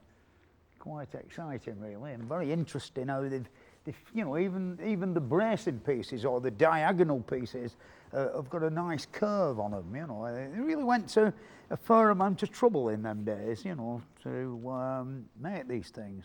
Another interesting thing about the construction is the fact that the main timbers come halfway down the walls and rest on a kneeling piece, and of course, which means that when the walls were raised up, they really got a good grip of it and would made the wall structure really solid. In the 15th century, wide looms were introduced, and of course many houses had a wider first floor to accommodate the extra size. The jetted first story of this house behind me once contained an hand loom. In the Middle Ages, you know, the houses, they could only use the local materials, of course. Everything was made of wood, thatch, plaster and sticks. Slates and tiles and bricks came much later. Amazing, so much trouble they went to, like that's just a great rebate in a solid piece of wood, you know, I think just purely for ornamentation's sake. Some of these houses, they're all different, and some are much better quality than others, you know. The weavers who lived in, you know, some of the nicer ones must have been, you know, quite affluent.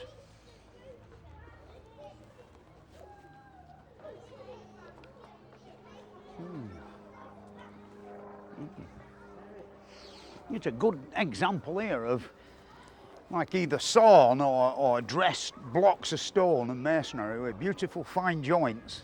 And then of course next door is just the cobbles or the random rubble type of building with a wooden frame, you know. This is evidently a lot later in the history of Lacock, without a shadow of a doubt. Judging by the size of some of the properties in this village, you know, some of the inhabitants must have been quite wealthy. I mean, this one behind me here is now a pub, but it must have been quite a nice place to live in, you know, in its day. This is the horse passage that allowed the animal to be led from the street into the stable in the back garden.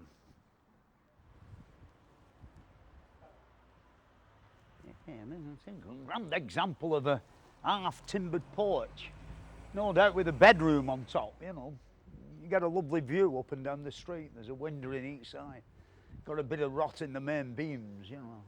I think if I'd have built that, I'd have put a bit of lead on the top of them bits that are projecting out a bit. But nevertheless, it's a handsome looking thing. Possibly a later addition to the rest of the house.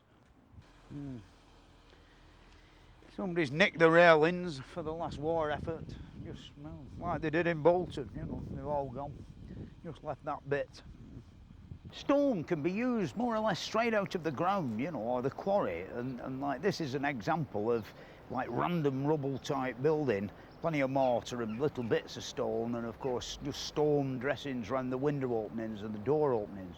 But next door here, they spent a bob or two and they've engaged the services of a reasonable stonemason who's squared all the stone and cut it to shape. And of course, great saving on mortar for a start, but quite nice, you know. I mean, all the joints are only about a 1/16 of an inch thick. And of course, at the top, there's a beautiful frieze that looks to me as though it might have come from somewhere else, but they're still lovely to look at. Although many of the houses and cottages have been altered, it still retains, you know, some wonderful bits of the medieval period, you know, like all these joists sticking out here. And it gives you, Lacock's a nice place to come to and gives you some idea of what a medieval trading town would have looked like. If you want to get an idea of what it was like to live in a small town, this Royal Scottish Borough on the north shore of the Forth is the place to come to. It gives a good idea what life was like in the 16th and 17th century when this place was a thriving coal mining community. The borough reached the height of prosperity during the lifetime of one man, Sir George Bruce, who was granted the lease on the collieries round here in 1575. I mean, the guy must have been someone else. He sunk a shaft out in the Firth of Forth, 240 feet deep, pushing his luck a bit there. Eventually it did flood, but, you know, it's quite... he made a lot of money out of it and made this place quite affluent. Culross Palace was built for him, but really it's a fine example of a 17th century merchant's house. It isn't really splendid enough to be a palace, you know, and it certainly were never a royal residence. On the original title deeds, it was known as the Grand Lodging. Just what that meant, I don't know, but the thing is, I do know one thing, it must have been in its day, when it was first built, the nicest house in the neighbourhood, with all the ornate window heads and the crow's step gables.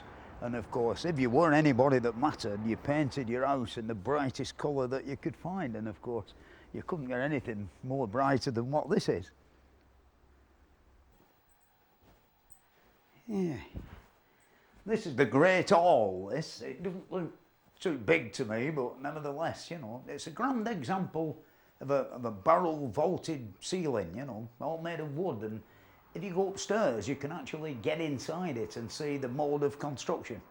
I think I'm going to go and have a look at it.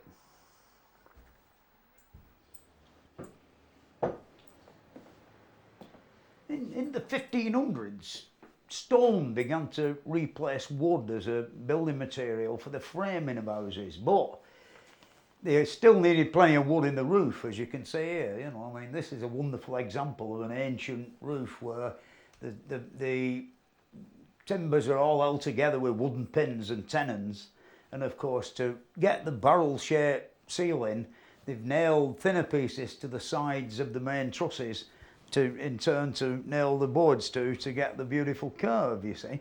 I mean, over here, there's that once were an outside wall, and this little niche thing here were once a window, like they are on the opposite side of the building. Yeah, it's all very interesting stuff, yeah. In more modern times, the end of the truss would rest on a wall plate, which like a great balk of wood all the way along the top of the wall, which they'd put on after they finished building it, you see. But here they've not got a wall plate, they've sort of made this short bit and the piece down there, so it gives the base of the truss a bigger surface area to bear the weight on, you know. It's rather a clever way of doing things. Sort of, I've never ever seen anything quite like it before. You know. It's very similar to very modern roof trusses that they make now, but instead of being 5 inches thick, they're only 7/8 thick and 4 inches deep, and they put a lot more of them in, and they aren't held together with wooden pegs and mortise and tenon joints. They're held together with sheets of galvanised tin and nails. I don't know how long the new ones are going to last compared with how long these have lasted. Yeah, when the place were built, you know, glass was very expensive. And of course they only had half a window, you know. I mean, the bottom half's just a little wooden door, like a shutter. I mean, on a cold and frosty morning, it must have been quite exhilarating, you know, when you jumped out of bed. Especially when it was snowing or raining hard coming in. You know. I suppose as time went by, you know, and glass got cheaper, they'd do away with them. But somehow or other here, they never got done away with. One of the nice, lovely things about the palace is the beautiful painted ceilings, you know, they sort of, when the place were built, wall coverings were very expensive, you know, and it were easier to engage the services of an artist to, you know, paint these lovely pictures on it. And of course, they did a lot of dealing with Scandinavia from here and places like that, and of course, ceilings of this nature were quite common, you know. I think they must have imported the idea from over there, you know. It's very nice anyway, quite interesting.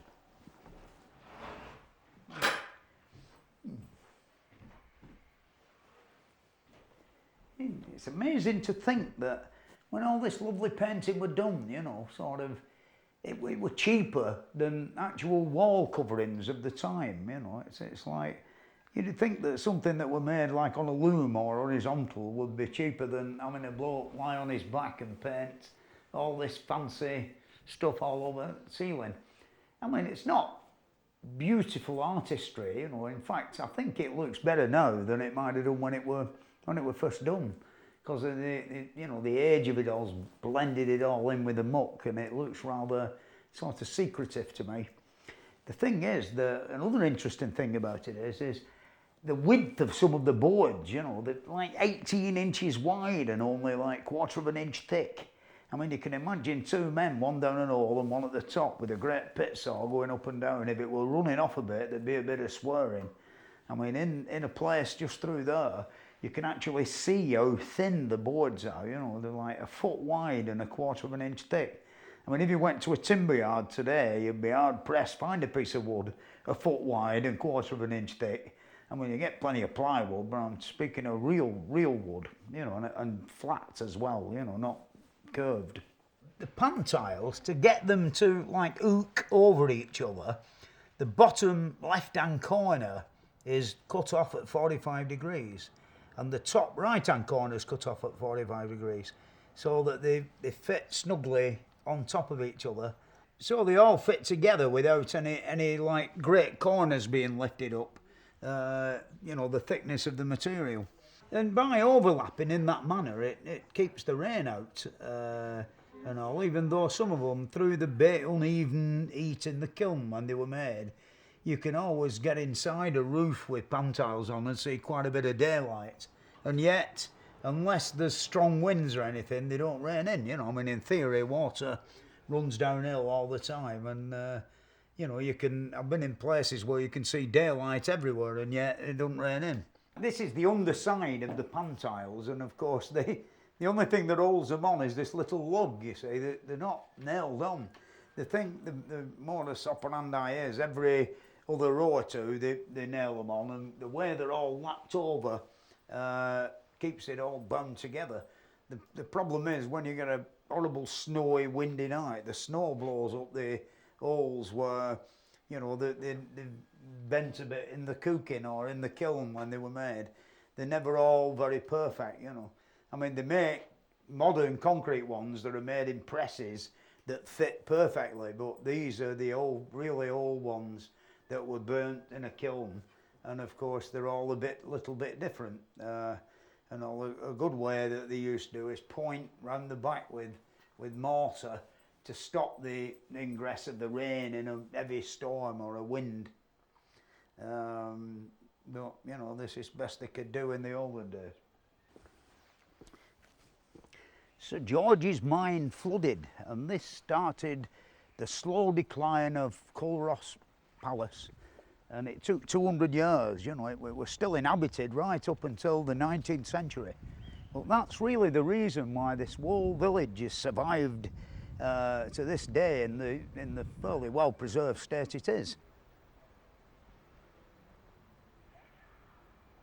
Outside the palace, the borough's present appearance is the result of much restoration work done by the Scottish National Trust.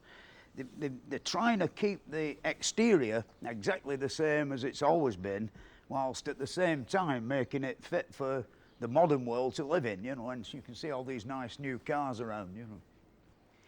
By the beginning of the Second World War, the National Trust owned no less than 20 of these houses in this village, and you can tell what a state they must have been in, because they only paid £168 for 9 of them, you know, and of course now they're all beautifully restored, you know, it's quite a pretty place.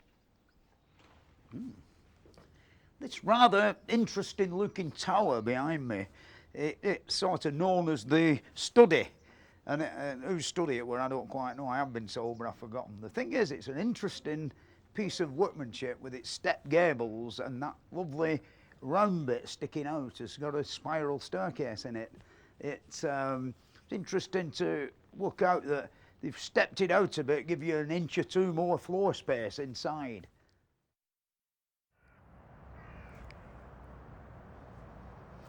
To see some of the most impressive and beautiful buildings made from stone, I came southwest to Bath, and this is Samantha, who is the curator of the Building of Bath Museum, and she's going to tell us all about this beautiful terrace that's stuck up behind us. Now then, Samantha. Well, this terrace behind us is the Royal Crescent, and it was described by Walter Ison this century as being the summit of Palladian achievement here in Bath.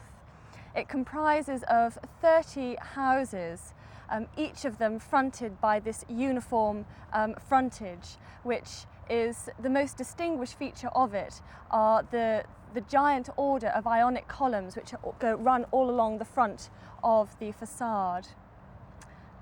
This was actually built by John Wood the Younger. Bath is famous for its first architect, John Wood the Elder. They were both related, one was the father and the other one was the son. And the father started off by building Queen Square, and he also designed the circus, but he did die before that was completed, and his son took over, and then his son then took over to design and complete the Royal Crescent here as well. But Bath buildings are famous really for two particular characteristics. One of them is the stone, which is quarried from around Bath itself. The most eminent person involved with the stone quarries was somebody called Ralph Allen, and he was originally a Cornish man who came to Bath. Mining man. Absolutely, yes. An entrepreneur who bought up the stone quarries around the Bath area, and in order to advertise it, he had himself built a huge stone mansion, which he commissioned John Wood, the Elder at the time, to build in the most fashionable style of the time, which was the Palladian style. And Ralph Allen went on to make the stone become very marketable. He actually had a railway constructed, which meant that the stone was brought from the quarries down to the stonemasons' yards much quicker, much more easily. It was therefore a very cheap building material, and he really did start to market Bath stone, and it's still used today in the United States, and it's shipped abroad and used in London and other places around the world today. Yeah, we've actually been down one of his underground quarries this very day. Oh, have you? Have you? Yeah, yes. yeah. It's very interesting. You know. Yes. It's almost like mining coal. You know, we've you know, cut out in great blocks and then yes. brought up to the top. You know? Yes, absolutely. Aye. Right. The first thing we do. Oh, there's two of us in, is there? Yep. You don't have the brass tallies like you have down the coal mine? No, don't use those anymore. Aye. It's nice stuff, this stone, isn't it? It is indeed. Looks as though you can cut it nice and easy. Does it rain in more when you've had a bit of wet stuff above, like? Sorry? Does it rain in more? Well, it all when comes it's been in raining here hard. eventually. All the rain that you get above comes down here eventually. Yeah. It's where it all ends up. But this is what the place is all about. Is, these blocks of stone. Yeah. Which came out. Yeah, how much does that weigh? It's a fair lump, isn't it? Is there a figure on it? There's 6 dots and... Well, that tells you it's about 0.6 of a metre on bed. Yeah. And I suspect the figure, that's the number of the stone. Yeah. And I suspect the weight is about 0.9 of a metre. Volume rather, 0.9 of a cubic metre. That'll be a fair lump when it's on that trailer going up that big hill. Oh, yeah. Yeah. Have you ever lost one anyway? No, we've never had one come back down. Oh, very good. Yeah, have you got like an area of take? How far can you go? Well, there's a limit to the width you can go, because otherwise that up there won't stay up there, it will come down here. Yeah. But in making this width of heading, this is what's coming out. This is a block of Bath stone, newly quarried. This is what Bath has been mostly built of. Yeah. And it's been coming out of the ground in various quarries around here for many hundreds of years. Basically, it was really commercialised by this guy, Ralph Allen, wasn't it? He bought up all the land around and started doing it in a big way. First of all, he got control of all the quarries because they were all in different ownerships and more of a cottage industry at that time. So he got ownership of the quarries, that was the first thing. And then to get the stone out more efficiently, he started to introduce things like cranes, which that was a new thing at that time. And then he built a railway from the top of Coombe down where his quarries were, down into Bath. There's a height difference of many hundreds of feet. So he got the stone down efficiently and quickly.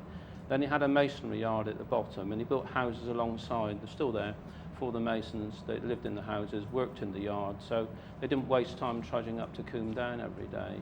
So it was all done very efficiently. And then at the wharf where the yard was, there was a crane, so we could ship the stone on barges to go down river, or in one case when they were building certain terraces in Bath on the other side, they actually invented a train ferry. They had a barge and they ran the wagons off the railway onto the barge and off onto a railway on the other side of the river. He's a man with exceptional organisational talent. He had the money to be able to put all this into practice. He was also extremely modest, man of high integrity. So he did a lot of good as well as be a successful businessman. He built houses for the workers as well, so they lived near where they worked. So he cut out a lot of time that was wasted. Yeah. Made a very efficient organisation. Yeah. Pretty enterprising gentleman, no doubt. Oh yes, he was immensely wealthy. That's why he was able to do all this. Made a lot of money. Yeah.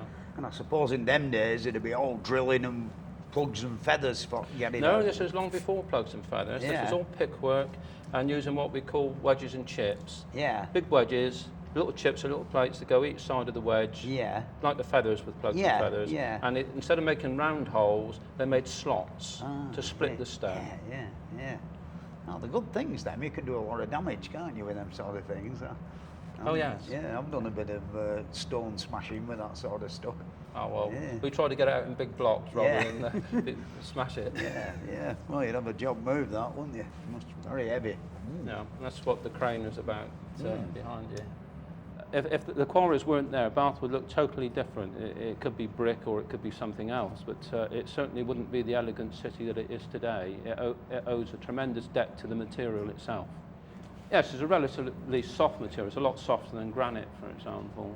So it's quite easy to work. You can, it's known as a freestone, which means it's free working. You can cut it in any direction, regardless of bedding or where it lies in the ground. So there's no plane of cleavage in Bath stone at all.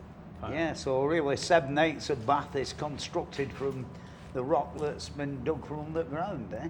Yes. Yeah, it's a bit. It nearly all comes out from underground. Yeah. Very few surface quarries. Yeah. And you see it comes out in quite large blocks. It's lovely stuff, that, isn't it? Yeah.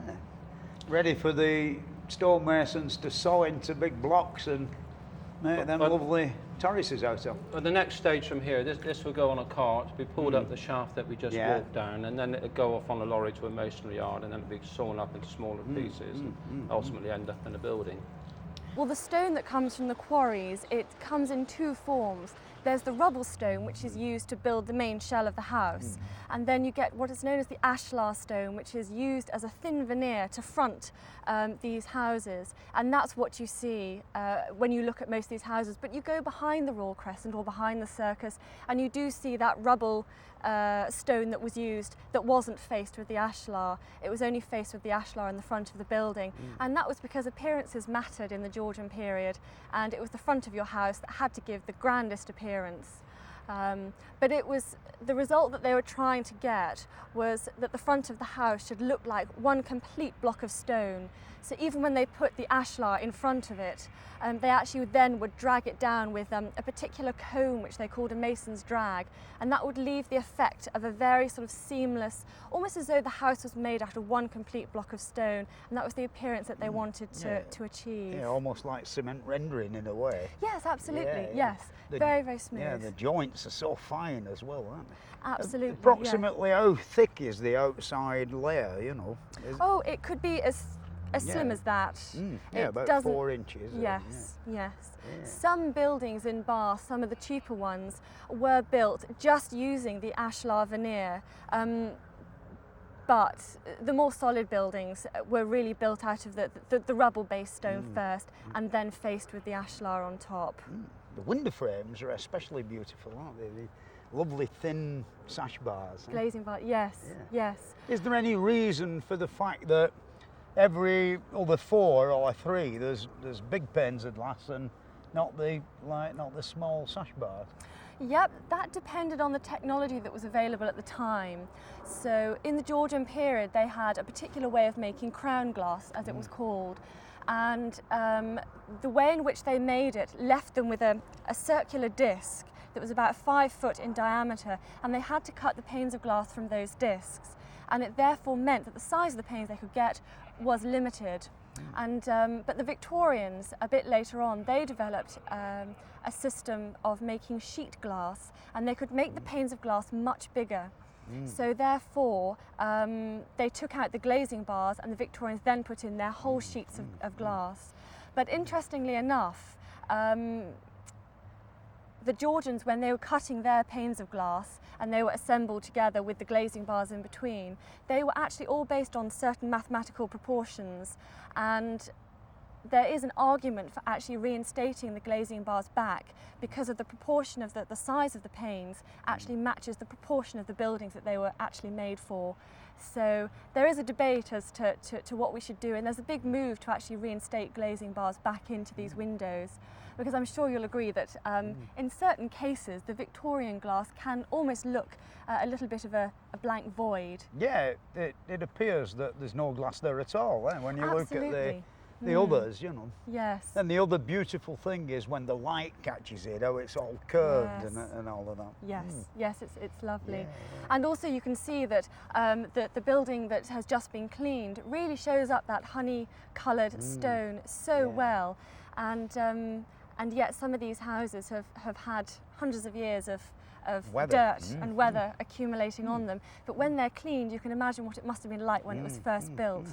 Notice one thing, it's beautiful stuff for fighting against erosion. There's not a lot of erosion, is there? Like, you go in some stone cities and stone towns and the amount of erosion on the material's terrific.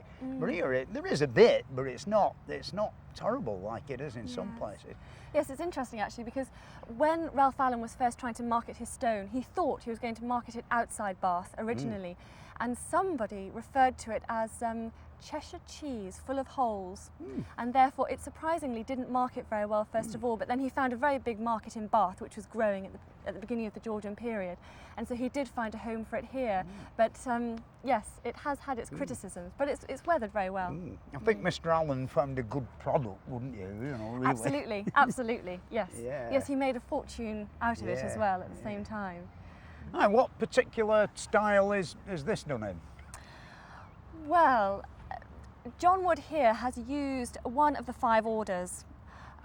He's used the Ionic order, which is associated, according to Vitruvius, as the best order to use, representing the moon goddess, and which is quite apt in this case because, of course, this is in the crescent shape. And in this case as well, the order has been used in the giant order, so it actually spans 2 floors rather than just one. But there were 5 orders in total, and they derived from the ancient Greek and the ancient Romans. And then there was a 16th century Italian architect called Palladio who out in Italy wanted to revive the ancient Roman classical architecture. And at around the time of John Wood, this Palladian style was coming over to England, and this was the latest fashionable style, and John Wood picked up on it and brought it back down to Bath. John Wood was a Bath man. He was actually the son of a carpenter. But he did, I think he also trained as a carpenter when he was young, did a bit of travelling up to London and up to Yorkshire as well, came across a very important patron, the Duke of Chandos, and then he actually came back down to Bath, to his home city, hometown, and brought with him all the latest fashionable ideas from London, which was the Palladian style. And it was this that his son took over and also designed the Royal Crescent in as well. But there are 2 ways in which the classical style can be used in Bath. One of them is in a very what we call the applied way, where you do physically see the columns in place, and like this here, you can see physically the Ionic columns all the way around the crescent. But it can also be applied in an implied way, where the actual columns themselves aren't physically there, but the proportions are still kept in place. And this is where the window itself can play quite an important part, because that then delineates the proportions, and in between each window is the space where the column would have been if it was applied. So you can get 2 different versions of the classical style here in Bath. Well, this is Queen Square here, and this was John Wood the Elder's first major successful architectural composition. Yeah, the door heads are nice, aren't they? They're really beautiful, all quite individual. Yes. All them 3, well, yes. one of them are, aren't they? Not 2 alike. No, they are actually. John Wood himself was quite strict about what could be changed on the exterior of a house, because he spent all this time planning the designs according to strict mathematical proportions, and he really didn't want many people interfering with that.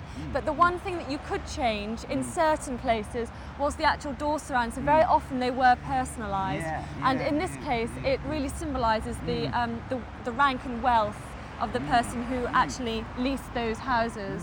You can actually see this business with the windows here very well, can't you? The centre windows for more light are right down almost floor level. Yes. And then where they've actually stoned them up and lifted them up on absolutely all four other properties, haven't they? Around? Yes. Yeah. Absolutely. Yeah. So they obviously were extended at some point and then restored back up again. Yes. This one here looks as though it's suffered a bit of bomb damage, doesn't it? A few dinges and what have you. That's evidently had a lot of repair work done on it. That's a bit ropey. And that one, and the one right at the end, has got a few dinges in it. Yes, and there are quite a lot of blocks of stone that have been replaced as well, possibly through damage or wear and tear. Nevertheless, it still looks nice, doesn't it? It does, like yes, biscuits. it does. It's very nice. Yeah. These are quite thick sash bars, aren't they? Do you think they've been replaced then, or do you think they're... The earlier sash bars were far thicker than the later ones, and Queen Square was started to be built in about 1728, and so it was really quite early on, and so the glazing bars were quite thick. It's one debate, it's one argument that in actual fact the Georgians tried to get their glazing bars as thin as possible because really they didn't want them, but because of the technology of the glass was so limited, they had to have them there, but really they would have liked the Victorian sheet glass in there if they could have done. That's one theory anyway, but they get thinner as time goes by. All the ones in my house, they're only 5/8 thick here, really nice. Yes. I've had a few replacement ones made, and whoever's made them can't, has not captured it. They don't look right from outside, Right. Too thick for me. Right. Yeah. Because actually, apparently, I understand that the actual glazing bars and then the meeting rail should all be the same thickness. The only reason that the meeting rail looks thicker is when you're not on an equal level with it. If you're below, and therefore, the other one at the back. But actually, they should be all the same thickness. Well, this here is the north side of Queen Square, and it's very important. John Wood designed it in a particular way. He designed it to look like one complete palatial composition, even though actually behind this facade there are 7 individual houses. And this is the first time that this had been done in Britain. And the central part of it actually resembles the entrance to a Roman temple. And if you've ever seen the east front of the temple to Sulis Minerva in the Roman bars, you'll see the similarity with the big heavy columns supporting the triangular pediment on the top. And that is what's particularly striking about this north side here in Queen Square. Yeah, they've got some nice finials or vases on top, haven't it? Yes. Quite pretty then. Yes. And again, that is classical decoration that John Wood deliberately designed into the whole scheme. It does make lovely decoration. I mean, the detail there is quite incredible. It looks as though there's 1 or 2 statues missing in the pediment, doesn't it? Yes, yes. Yeah. He could have planned something to go in there, but I suspect he didn't. And then you've got the pilasters that flatten out to the side as well, the sort of the flattened columns, but all keeping up that Corinthian capital order right down the side. Do you think the windows in the middle ever had small windows in, or they've always been big ones like that?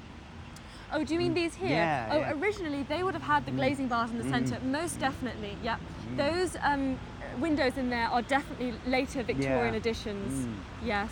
And of course the actual, the light holder at the edge of the steps, that would have had a lamp in it at one point as well.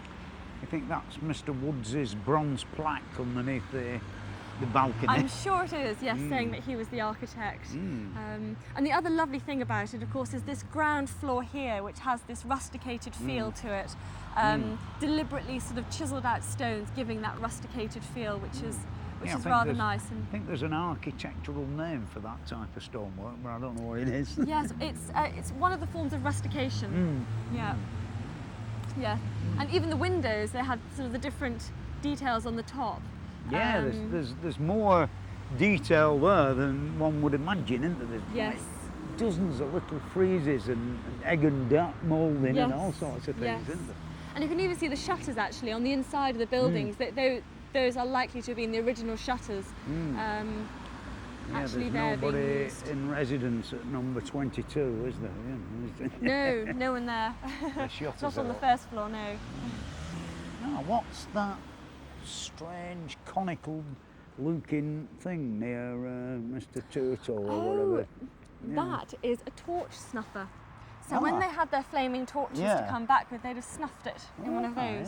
Yeah, that's interesting, isn't it? Georgian Bath boasts a number of fine cellars and vaults. It's actually based on a system of vaulting in a number of areas because of the steep gradients in land that they're having to deal with. And very often wherever you walk, it's man-made land in some form or other. And so there was a system of vaults that came around, and therefore you had railings that would have been used for two purposes really. They would have gone around your basement, and they'd have also stopped intruders getting too near your house as well.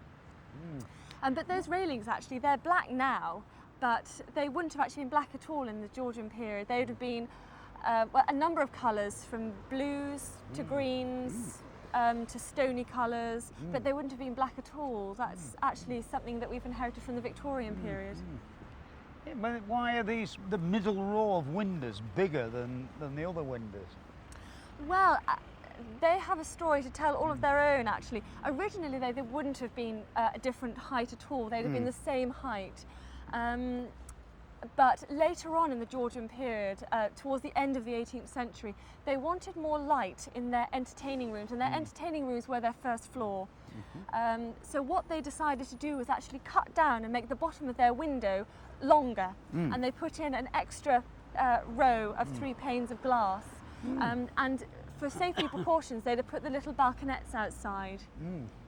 Yeah, you can actually see, can't you, at the side in some places where there's like a straight joint where they've done something with the masonry. Yes, absolutely. Yes, definitely.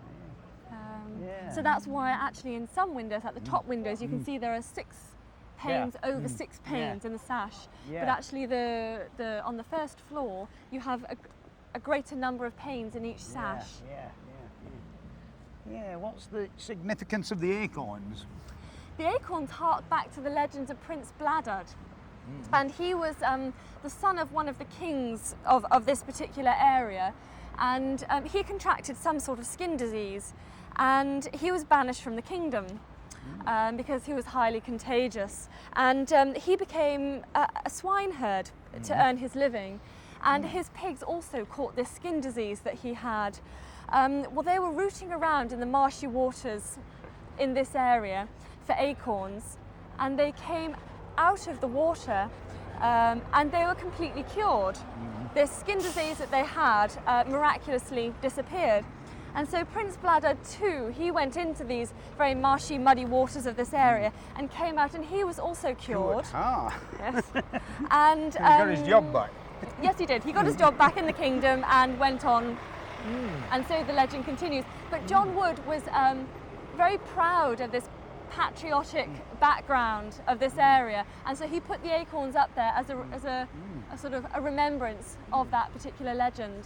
So they are there really to symbolise the influence that John Wood had on this Britannic myth, the ancient Druid priests, and their influence on this area, and they really are a symbol of the heritage of this area.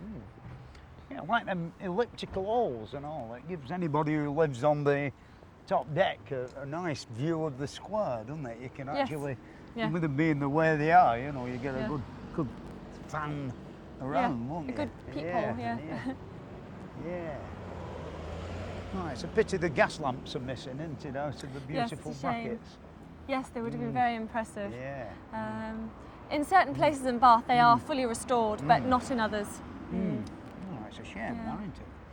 This reservoir that's under here, is it made of masonry like? You know, do you know anything about it? Any drawings? I personally haven't seen any drawings. I've read some letters about it, and John Wood actually had the water supplied to a reservoir to actually supply the houses that were going to be built around it.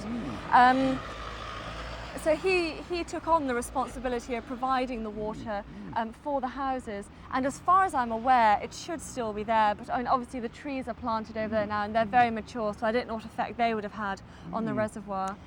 Yeah, I like the wonderful depth of the gable end, you know, sort of quite big really, aren't they, when you think about it? They would have been, and that actually on the end is a complete house on its own. With a separate and doorway. the first two sets of windows and all. Yes.